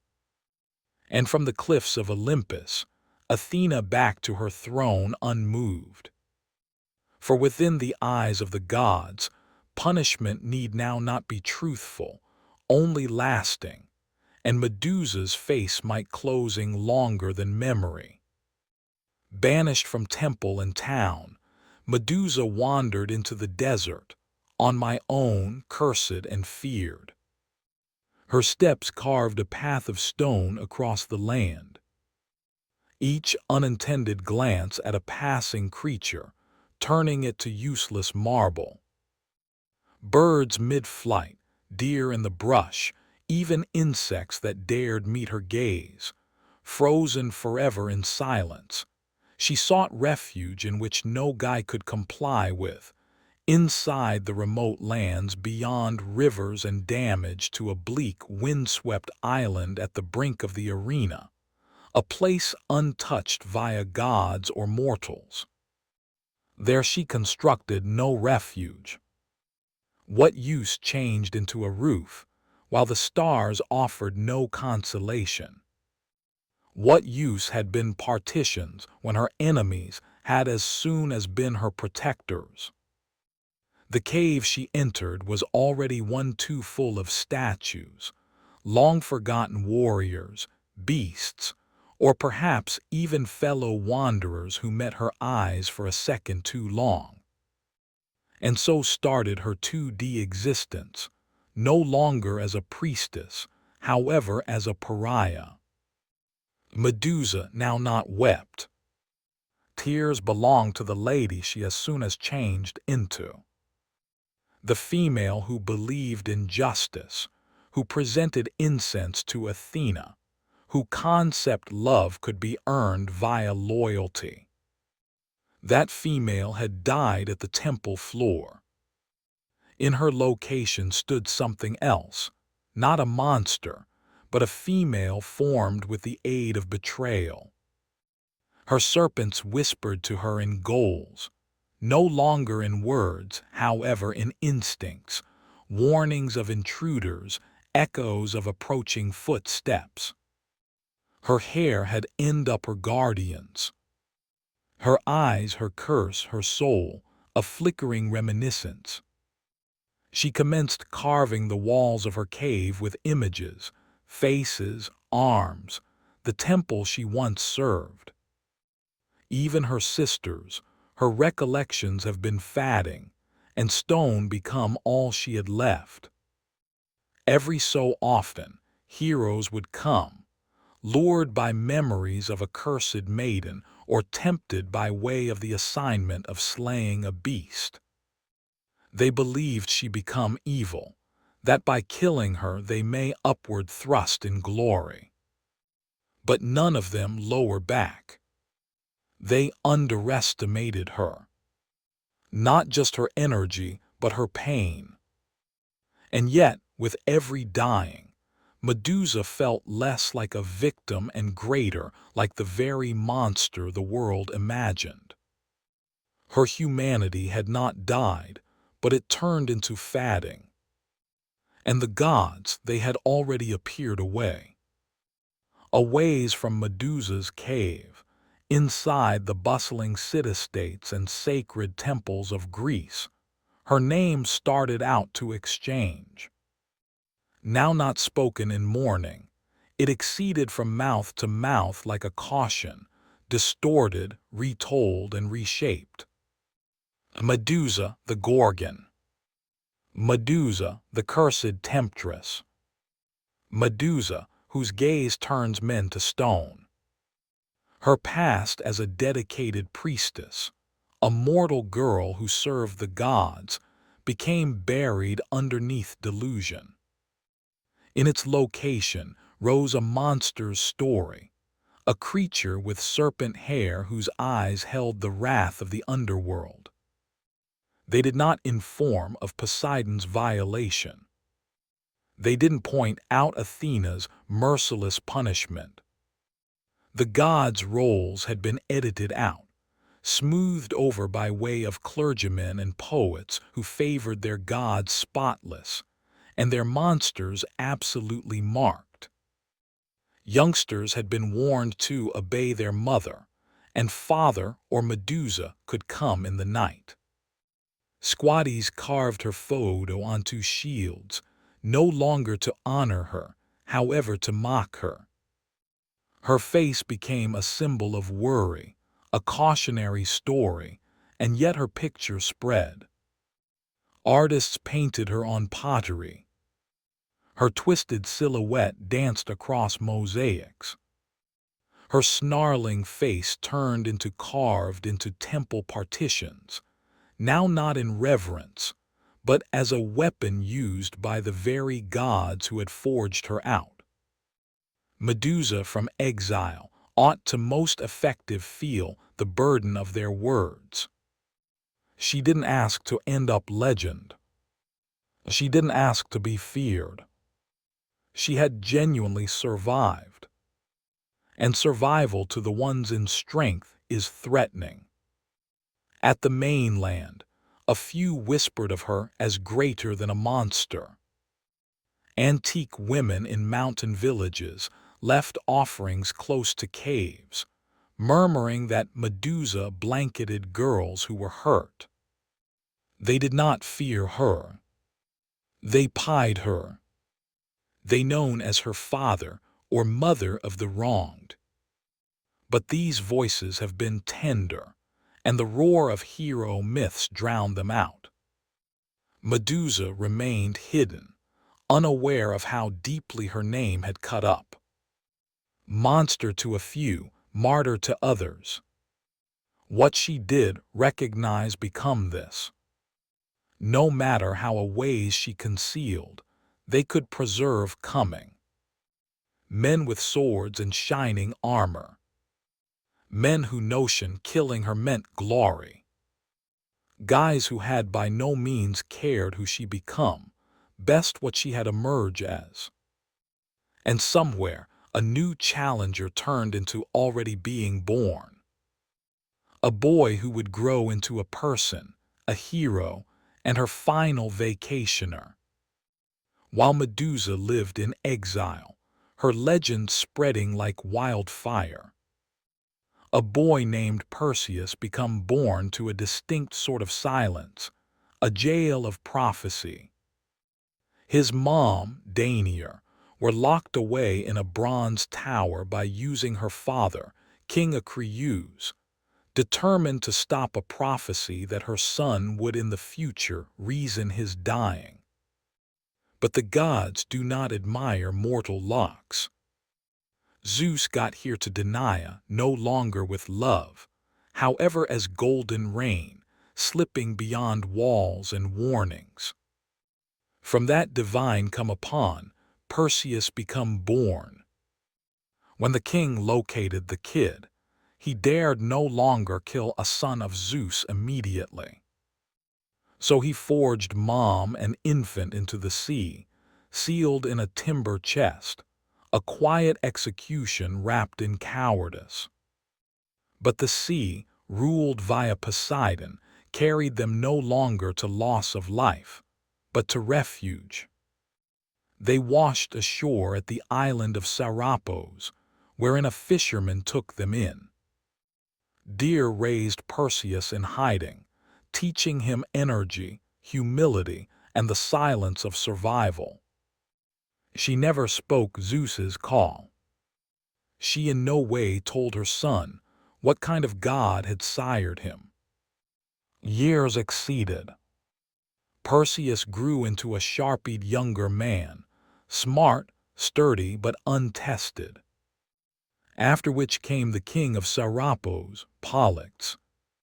He wanted Dare for himself. Perseus stood in the way. The king, feigning kindness, invited Perseus to a feast. Each guest become to convey a present. Perseus, bad and proud, introduced nothing. Pollux sneered. Then bring me the head of Medusa. Laughter followed. It became meant to humiliate him. However, Perseus, stung by delight and blind to the fact behind the call every day. The gods watched with interest. Athena, possibly still nursing guilt over what she'd executed to Medusa, noticed an possibility. She would useful resource this boy, no longer for justice but for balance. She and Hermes got here to Perseus in desires, whispering guidance. They gave him tools, winged sandals to fly, a refined shield like a replicate, an adamantine sword, and the helm of Hades to vanish from sight. However, no present came without purpose. Perseus had been chosen now not simply to kill a monster, but to finish a delusion. One that started out now not with him, but with a lady on my own in a temple, praying to gods who never listened. Perseus prompt with divine gear at his aspect, and the burden of a king's challenge on his shoulders. However, locating Medusa become now not as simple as crossing land or sea. Her vicinity have been buried by using time, hidden even from the gods who had cursed her. To discover her, Perseus wanted answers that no mortal could deliver. He sought out the Grey, 3 historic sisters who shared a single eye and an unmarried teeth between them. They have been older than gods, draped in shadow and spite, residing in the void between mild and nightmare. They knew in which Medusa slept, for they were her kin. Perseus failed to beg. He did not plead. He waited till one of the sisters exceeded the eye to some other, and snatched it from their palms. "Tell me," he demanded, holding their simplest imaginative and prescient hostage, or continue to be blind for all time. They hissed however they spoke. They told him of island beyond mortal maps, beyond crags that tore ships to splinters, wherein stone statues littered the shorelines like fallen squatties. An island in which no birds sang and no stars dared linger. The lair of Medusa. And so Perseus flew, sandals reducing through clouds, heart pounding, now not with fear, however anticipation. He noticed himself returning to Serapos with a head in his palms. Successful, dear proud, Polydectes humbled. He did not yet query the tale he'd been advised, that Medusa changed into a monster, that she deserved to die. The gods had organized him, but they had now not warned him. They had now not said that her cave turned into lined with the remains of fellows who referred to as themselves heroes. They'd now not stated that her eyes had been now not merciless, most effective cursed, and that they had no longer stated that her face underneath, the serpents behind the myth, still carried the form of a lady as soon as complete of religion. As he flew throughout the sea, the winds howled louder as if trying to speak. But Perseus heard simplest silence, a silence the gods knew well. Because while you create a monster, the ultimate aspect you need is for a person to pay attention her talk. Whilst Perseus landed at the beaches of the island, the arena appeared to keep its breath. No breeze, no chook song, only statues, loads of them, scattered like fallen warriors across the cliffs and crags. Their faces have been twisted in terror, mouths frozen mid-scream, eyes extensive with the remaining thing they ever saw her. He stepped over stone limbs and shattered shields, his sword sheathed, his mirrored guard held tight. Athena had warned him, by no means take a look at her immediately. Use reflection. Be quick. Be silent. However, what the goddess hadn't said become, why the statues seemed now not simply terrified, but amazed. As if of their very last second, they had realized they were incorrect. Perseus moved deeper into the cavern, wings folding in the back of him. The air became thick with damp moss, snake musk, and something else. Sorrow. The serpents hissed before he noticed her. A low symphony of caution and weariness. Then she appeared, no longer charging, no longer roaring, now not even aware. Medusa slept, coiled on a bed of stone, fingers curled around herself like an infant. Her face within the mirrored shield turned into peaceful, fragile. A bizarre splendor lingered, though her functions had been half of hidden below the tangle of venomous serpents that rested for now in slumber. She did no longer seem like a monster. She looked like someone who had been left at the back of. Perseus hesitated. This turned into not the roaring beast sung about in legends, not the terror painted on urns and shields. She become just a female, cursed, asleep and thoroughly on my own. However, the gods had given him a mission. He remembered his mother. He remembered the mocking voice of Polydectes. He remembered glory. And so he raised the sword, his eyes fixed at the reflected defend.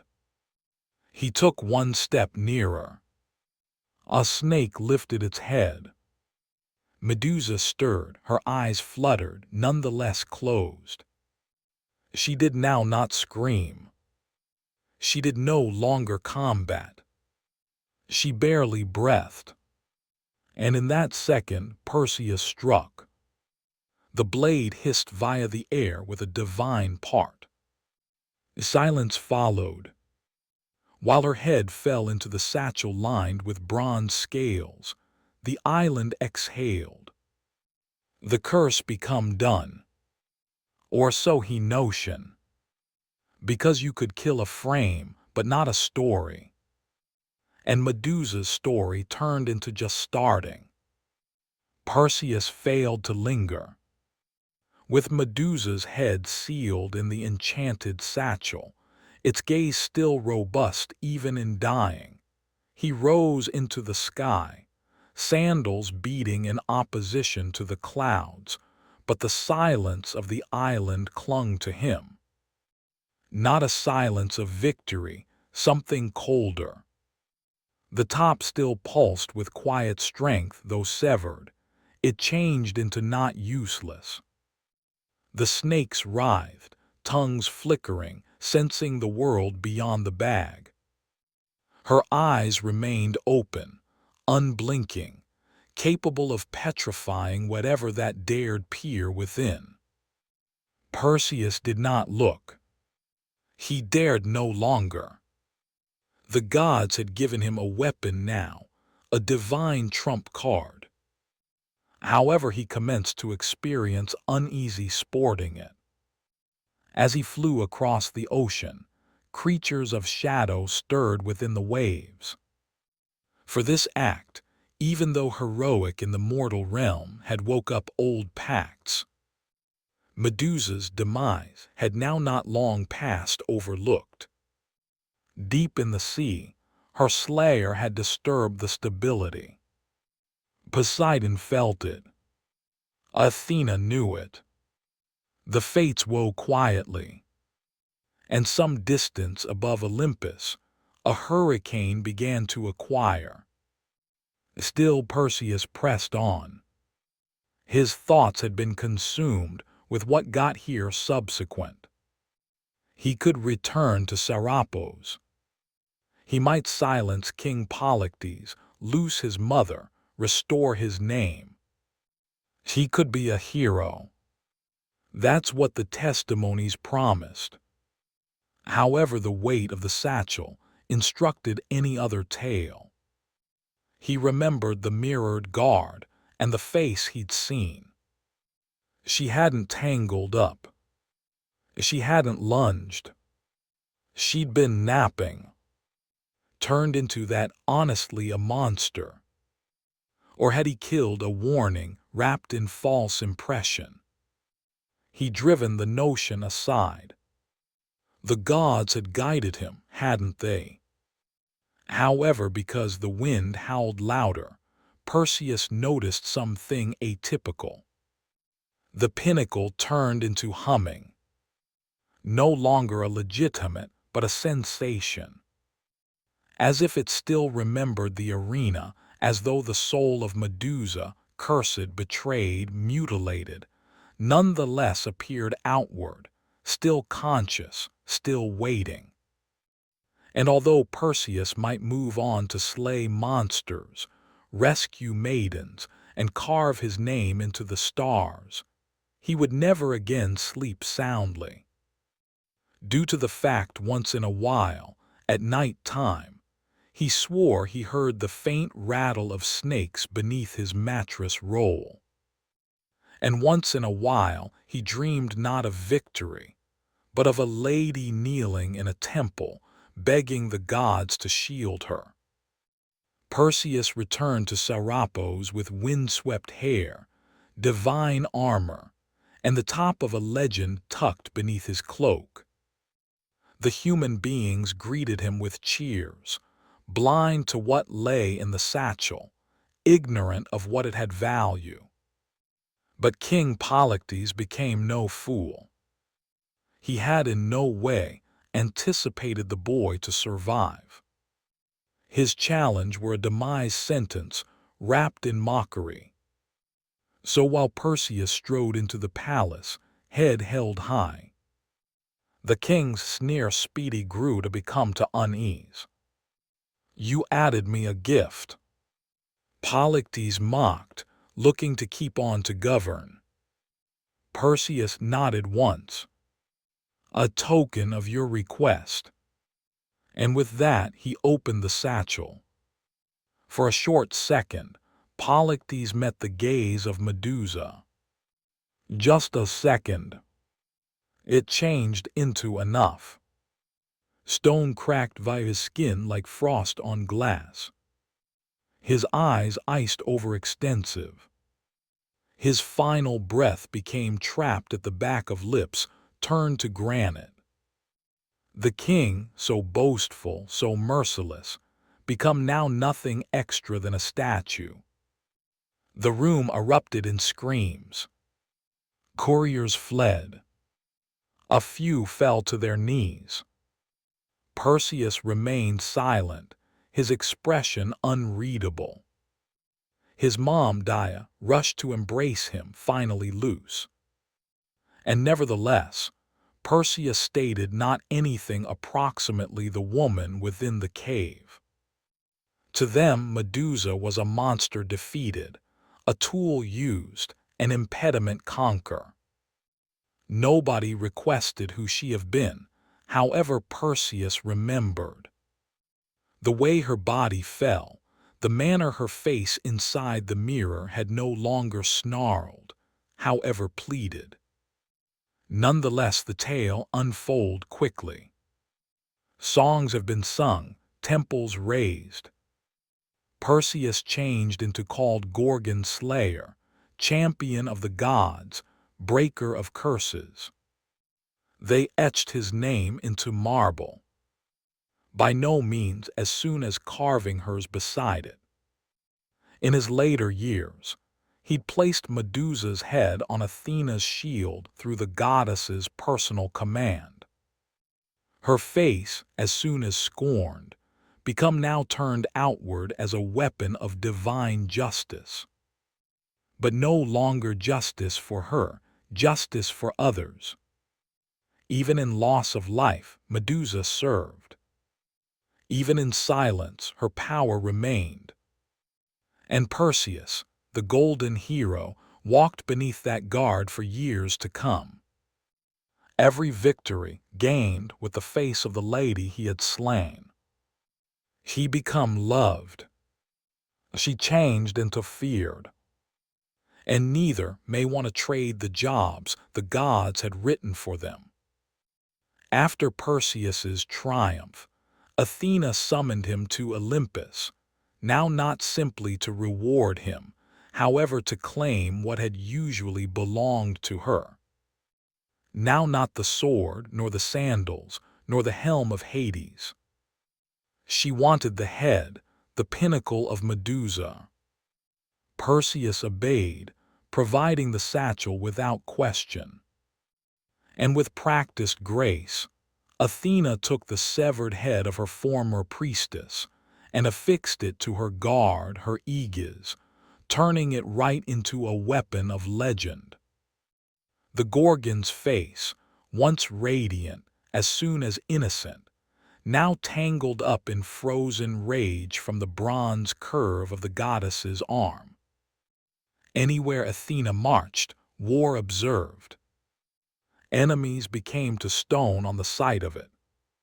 The cities fell. Statues of the aegis spread throughout temples and coinage. Her defend have become both caution and banner. However, no one ever asked why Medusa were cursed within the first region. Athena, the goddess of wisdom, carried the face of a lady she had as soon as punished. Now not as a reminder, now not out of guilt, but as an image of divine electricity, of what happens when mortals overstep. Yet a few whispered differently. Some said Athena become not reclaiming a weapon, but granting Medusa immortality. That through putting her at the aegis, she ensured Medusa would in no way be forgotten. that the female who had as soon as cried in her temple was now etched into eternity, wherein even the gods needed to convey the consequences of their movements. But the reality, the truth as always with gods, was layered in paradox. Athena had condemned Medusa for shamming her temple, and now she wielded that same disgrace as a trophy. The transformation became complete. Medusa had been a priestess, then a victim, then a monster, now a weapon, an icon. And but somewhere inside the curve of that sculpted jaw, inside the tragic slant of her petrified eyes, something still lived, something the world couldn't unsee. Due to the fact while she grew to become armies to stone, there have been usually a few, only some, who appeared upon her face and didn't see a monster. They saw a query, a protest, a warning. And that is an energy no blade ought to match. Medusa's face now stared outward from Athena's aegis, unblinking, eternal. To Maximum, it was an image of divine terror, of enemies turned to stone, of battles gained with a single look. However, to individuals who looked closer, that gaze held something extra than fury. It held reminiscence. It held injustice. It held the reality no temple scroll ever dared to jot down. Via the centuries, warriors marched behind that protect, unaware that the face they wielded as soon as belonged to a girl who had by no means raised a hand in violence. Her curse, gifted by means of the gods, had grown to be a device of empire. The weaponization of her trauma was complete. Nevertheless, her eyes endured to peer. Long after her voice had been silenced, her gaze bore witness to 1,000 battles. She watched kings upward thrust and fall. She saw temples disintegrate and heroes turn merciless. She noticed altars raised to guys who had called her a monster, and prayers whispered via girls who understood what she had lost. And now and again, those ladies left services. Tiny clay serpents positioned at hidden shrines. A lock of hair wrapped in cloth. A whispered call buried in the dark. Not out of worry, however, remembrance. Due to the fact lengthy earlier than Medusa have become a cautionary story, she were a protector. Her cave had turned out to be a graveyard of wood conquerors. Sure, however, also a sanctuary. An area no guy could input and live to tell the tale. A place in which the hunted became untouchable. In time, her legend fractured. To some, she remained the Gorgon. To others, she became something else entirely, a symbol of resistance, a goddess of wrath and wounded justice, a spirit that stood among the powerless and the predators. Her fable bent and twisted as myths do, but the center remained. A lady wronged. A female reshaped by way of pain. A female whose story were stolen, however whose stare should never be taken away. And so her gaze persevered across artwork, sculptures, shields, cash, and goals. And in every retelling, a person new might pause. A person might ask, changed into she certainly the monster? And in that question, Medusa lived again. Centuries passed. Empires crumbled. New gods rose and fell, but Medusa endured no longer as flesh and blood, however, as image and shadow. Her face, chiseled into marble and solid in bronze, migrated throughout cultures. In Byzantium, in Rome, in forgotten corners of the arena, her photo lingered just underneath the surface of fable and memory. But something peculiar befell over time. The story commenced to cut up. In a single model, she remained the monster, the Gorgon, the serpent-haired killer who grew to become men to stone with a glare. Her head had become a talisman towards evil, hooked up above doorways, gates, and armor. Soldiers carried her into struggle. Hopping her legend would strike worry deeper than any spear. But some other tale quietly grew along it, one whispered by means of poets, philosophers, and women whose voices not often made it into scrolls. In this tale, Medusa changed into not a beast to be slain, however a wronged lady, punished for beauty, cursed for a criminal offense committed against her. This model failed to roar, it murmured. It asked why a goddess of awareness could punish her own servant, why the god of the ocean would face no result, why so many guys sought to kill her when she certainly wanted to be left by myself. In taverns, in libraries, in hidden corners of temples, those questions bloomed like weeds in cracks of marble. And slowly, the photograph of Medusa started out to shift again. She became a reflect, no longer of terror but of fact. Girls began to peer themselves in her. Survivors of violence, sufferers of silence, souls forced to wear the label of monster certainly for being feared. Her serpents were now not a punishment, but a crown. Her eyes now not a curse, however a defense sharpened by using betrayal. Even now, in modern memories and art, Medusa rises once more, now not to petrify but to testify. She stares from paintings with grief and fury. Her tale is retold not to glorify Perseus, but to invite why he was called a hero at all, because myths evolve. And every so often the monster isn't the one with fangs, but the one keeping the sword.